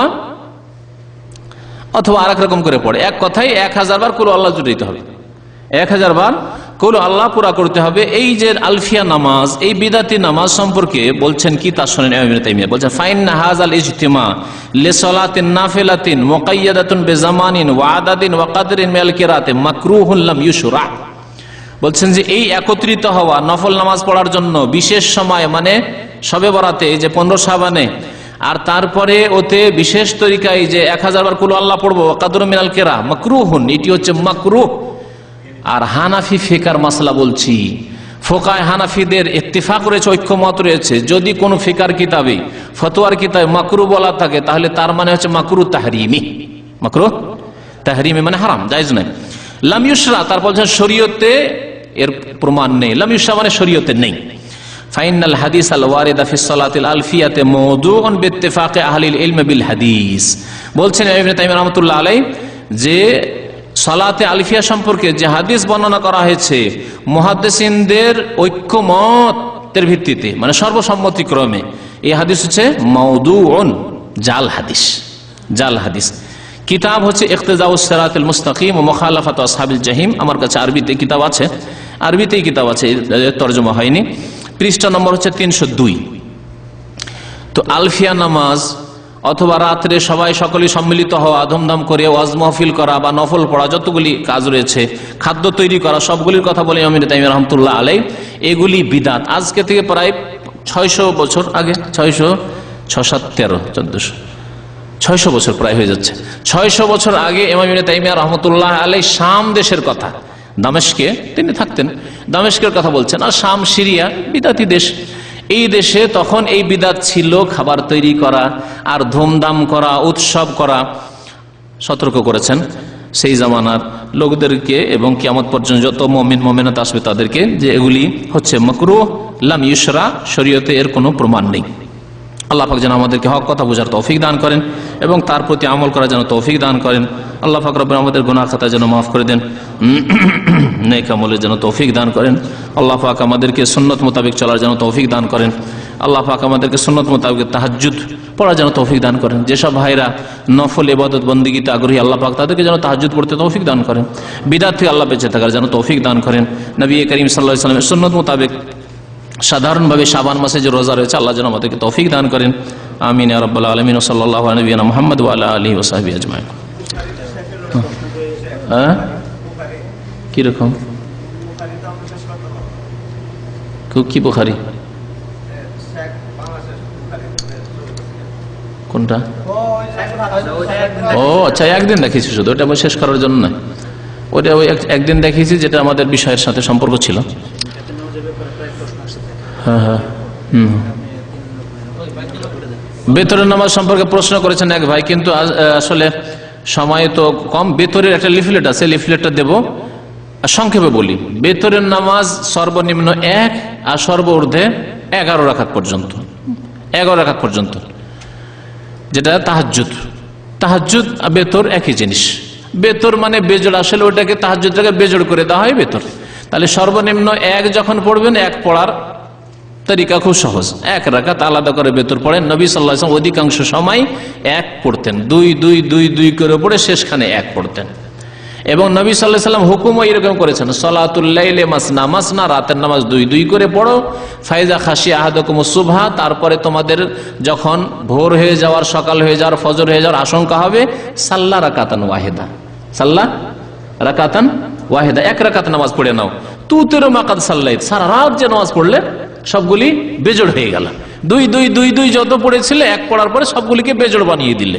এই হচ্ছে বেতর পড়ার উদ্দেশ্য, যে সারা রাতের যত নামাজ হলো সবগুলিকে বেজোড় বানিয়ে দাও, সন্ধ্যা থেকে নিয়ে মাগরিবের পর থেকে শুরু করে। মাগরিবটাকে বিতরুন নাহার বলা হয়েছে, সারা দিনে যত নামাজ পড়লে 2 2 2 2 2, আর মাগরিব 3 পড়ে বিতরুন নাহার, দিনের নামাজকে বেজোড় করে দিল। ইন্নাল্লাহ বিতরুন, ইন্নাল্লাহ বিতরুন ইউহিব্বুল বিতরা, আল্লাহ বেজোড় এবং বেজোড়কে ভালোবাসেন। এই জন্য দিনেরও নামাজ বেজোড় আর রাতেরও নামাজ বেজোড়। এই জন্য 1 রাতে 2 বার বেতর পড়তে নিষেধ করা হয়েছে, কারণ 2 বার যদি বেতর পড়েন তো বেজোড় বেজোড় কি হয়ে যাবে, জোড় হয়ে যাবে, নিষেধ করা আছে। লা বিতরানা ফি লাইলা, নবী সাল্লাল্লাহু বলছেন যে 1 রাতে 2 বার বিতর নেই। একটা লোক বিতর পড়ে শুয়ে গেছে আর তারপরে ঘুম হয় না বা ঘুম ভেঙে গেছে, তাহাজ্জুদ পড়ো, আবার বিতর পড়তে চায় না, নিষেধ, বেতর পড়ি না, জোড়া জোড়া পড়ে এখন। তাহলে বেতর 1 রাকাত পড়াইটা হচ্ছে শ্রেয়, উত্তম। 3 রাকাতও পড়তে পারেন, 5ও পড়তে পারেন, 7ও পড়তে পারেন, 9ও পড়তে পারেন, 11ও পড়তে পারেন, একসাথেও পড়তে পারেন, ভেঙে ভেঙে পড়তে পারেন। 3 পড়া নিয়ে বেশি মাথা খারাপ, কারণ জয়ীব দুর্বল, ওই 3-এর তরিকা যে শিখে আছেন সেটাকে সংশোধন করতে হবে। 3 পড়লে উত্তম তরিকা, উত্তম তরিকা 2টি। একটি হচ্ছে 2 পড়ে সালাম ফিরে দেন, তারপরে 1 পড়েন, যেমন এখানে রমজান মাসে পড়া হয়, তাই না? এই 3 পড়ার একটা তরিকা। আর একটা তরিকা 3 পড়ার, একসাথে 3 পড়েন, 1 রাকাত, 2 রাকাত, 3 রাকাত, সরাসরি উঠে যান, 2 রাকাত পড়ে তাশাহুদে বসবেন না, এইভাবে একসাথে 3 রাকাত পড়েন বিনা তাশাহুদে, বিনা আত্তাহিয়াতে, শেষখানে আত্তাহিয়াতে পড়েন। আর কুনুত আছে, কুনুত রুকুর আগেও করা যেতে পারে, রুকুর পরেও করা যেতে পারে। ওর জন্য তাকবীর দেওয়ার দরকার নেই, সূরা শেষ হলো পড়ে নেন, অথবা রুকুর পরে পড়েন, দুটোই জায়েজ রয়েছে, দুটোই প্রমাণিত। এই হচ্ছে 3 রাকাত পড়ার দুটো তরিকা সুন্নত সম্মত। তৃতীয় তরিকা যেটা হানাফি ভাইরা পড়ে সেটি জয়ীফ, কোন সহিহ হাদিসে নেই, সহিহ হাদিসে নেই। সেটা হচ্ছে মাগরিবের মতো করে পড়া, 2 রাকাত পড়লো, পড়ার পর আত্তাহিয়াতে বসলো, আত্তাহিয়াতে পড়লো, তারপরে উঠলো মাগরিবের মতো সেম, তারপরে উঠে আর 1 রাকাত পড়লো, আর 1 রাকাত পড়ে আবার তাকবীর দিল, তাকবীর দেওয়ার পরে কুনুত পড়লো। তো এখানে এই তরিকাতে দুটো দুর্বলতা, একটা দুর্বলতা হচ্ছে মধ্যখানে 2 রাকাতের পর আত্তাহিয়াতে পড়া, এটা জয়ীফ, ভিত্তিহীন, সুতরাং এটা করবেন না।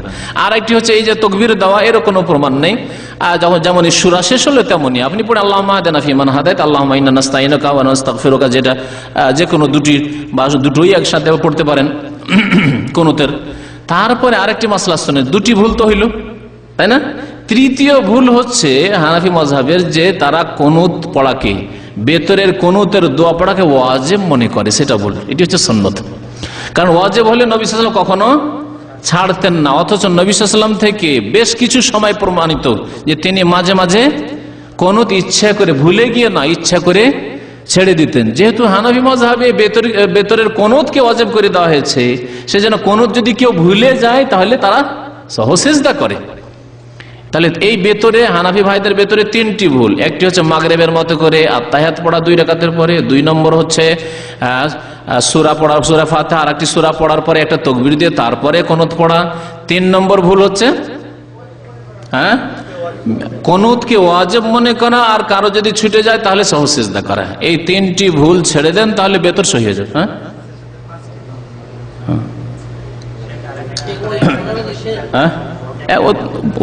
ওটা তো আছে এই ভেতরে, 3 রাকাতের ভেতরে ভুল বলছি।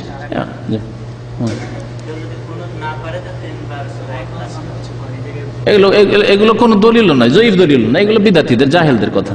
যে কেউ যদি কুনুত না পারে তাহলে কি করবে? 3 বার কুল পড়বে, এগুলো জাহেলদের, এগুলো হানাফি ফিকহার কথা নয়, এগুলো জাহেলদের কাজ। হানাফি ফিকহাতে যেটি আছে এই 3টে ভুল, হানাফি ফিকহাতেই ভুল আছে 3টি, আর বাকি জাহেলদের ভুল আরো 2টি আমাদের ভাইরা বললো, যে যদি কারো কুনুত মুখস্থ না থাকে 3 কুল পড়ো, মানে 3 বার সূরা ইখলাস পড়ো, এই জাহেলদের ভুল, এটি কোনো ফিকহার কিতাবও নেই তাদের। আর একটা কথা বলে যে 1 রাকাতকে তারা অস্বীকার করে, তো আগেই বলেছি যে তারা 1 রাকাতকে মানেই না, অথচ নবী সাল্লাল্লাহু আলাইহি সাল্লাম আওতারা বিওয়াহিদা, 1 রাকাত বেতর পড়েছেন, 1 রাকাত বেতর পড়েছেন, বহু হাদিস বুখারীতে রয়েছে। তা বুখারীর হাদিস আমল করার জন্য, কিসের জন্য? অথচ ওই আজিজুল হক সাহেবের যে বুখারী তরজমা আছে, ওর শুরু ভূমিকাতে লিখেছে যে সমস্ত হাদিসের মধ্যে সবচেয়ে সহিহ হাদিস হচ্ছে বুখারী, শুধু বলার জন্য, আর কাজের সময় অন্য কিছু। আল্লাহ পাক যেন বোঝার তৌফিক দান করেন, আমল করার তৌফিক দান করেন, আমিন। সাল্লাল্লাহু আলা নবিয়িনা মুহাম্মদ ওয়া আলা আলিহি ওয়া সাহবিহি আজমাইন। বেতরে নামাজ ওয়াজিব নয়, এটি আরেকটি ভুল। বেতরে নামাজের হুকুম সম্পর্কে ভুল। হানাফি মাযহাব বেতরে নামাজ ওয়াজিব, বেতরে নামাজ সুন্নাতে মুআক্কাদা, ওয়াজিব নয়। তাদের কাছে যেহেতু ফরজ ওয়াজিব পার্থক্য আছে, সেই জন্য হয়তো ওয়াজিব করেছে, কিন্তু ওয়াজিব নয়। আসলে হাদিসে এসেছে আল বিতরু লাইসা বিহাতমিন, বেতর ওয়াজিব, ফরজ নয়, ওয়াজিবও নয়, ফরজও নয়, সুন্নত বেতর। কিন্তু সুন্নাতে মুআক্কাদা, বেতর কেউ ছাড়লে গুনাহগার হবে। অন্য সুন্নতের চাইতে বেশি তাগিদ আছে। জোহরের সুন্নত কেউ ছাড়লো, ফজরের সুন্নত ছাড়লো, তার চাইতে বেশি গুরুত্ব হচ্ছে বেতরের। সুতরাং বেতর হচ্ছে সুন্নাতে মুআক্কাদা, তার মানে এই না যে কেউ ছেড়ে দেবে, ছাড়লে গুনাহগার হবে। জি। এবং কারো ছুটে গেলে জোড়া করে দিনে পড়ে নেবে, জোড়া করে দিনে জোহরের আগে পড়ে নেবে। সহিহ হাদিস নয়, সহিহ নয় বলছেন। ওটার মানে হচ্ছে যেটা আছে যেমন গোসল ইয়ামুল জুমাতে ওয়াজিবুন আলা কুল্লি মুহতালিম, জুমার দিনের গোসল করা প্রত্যেক সাবালকের জন্য ওয়াজিব। এর মানে কি? সাবিতুন মুআক্কাদাতুন, এর অর্থ। জি।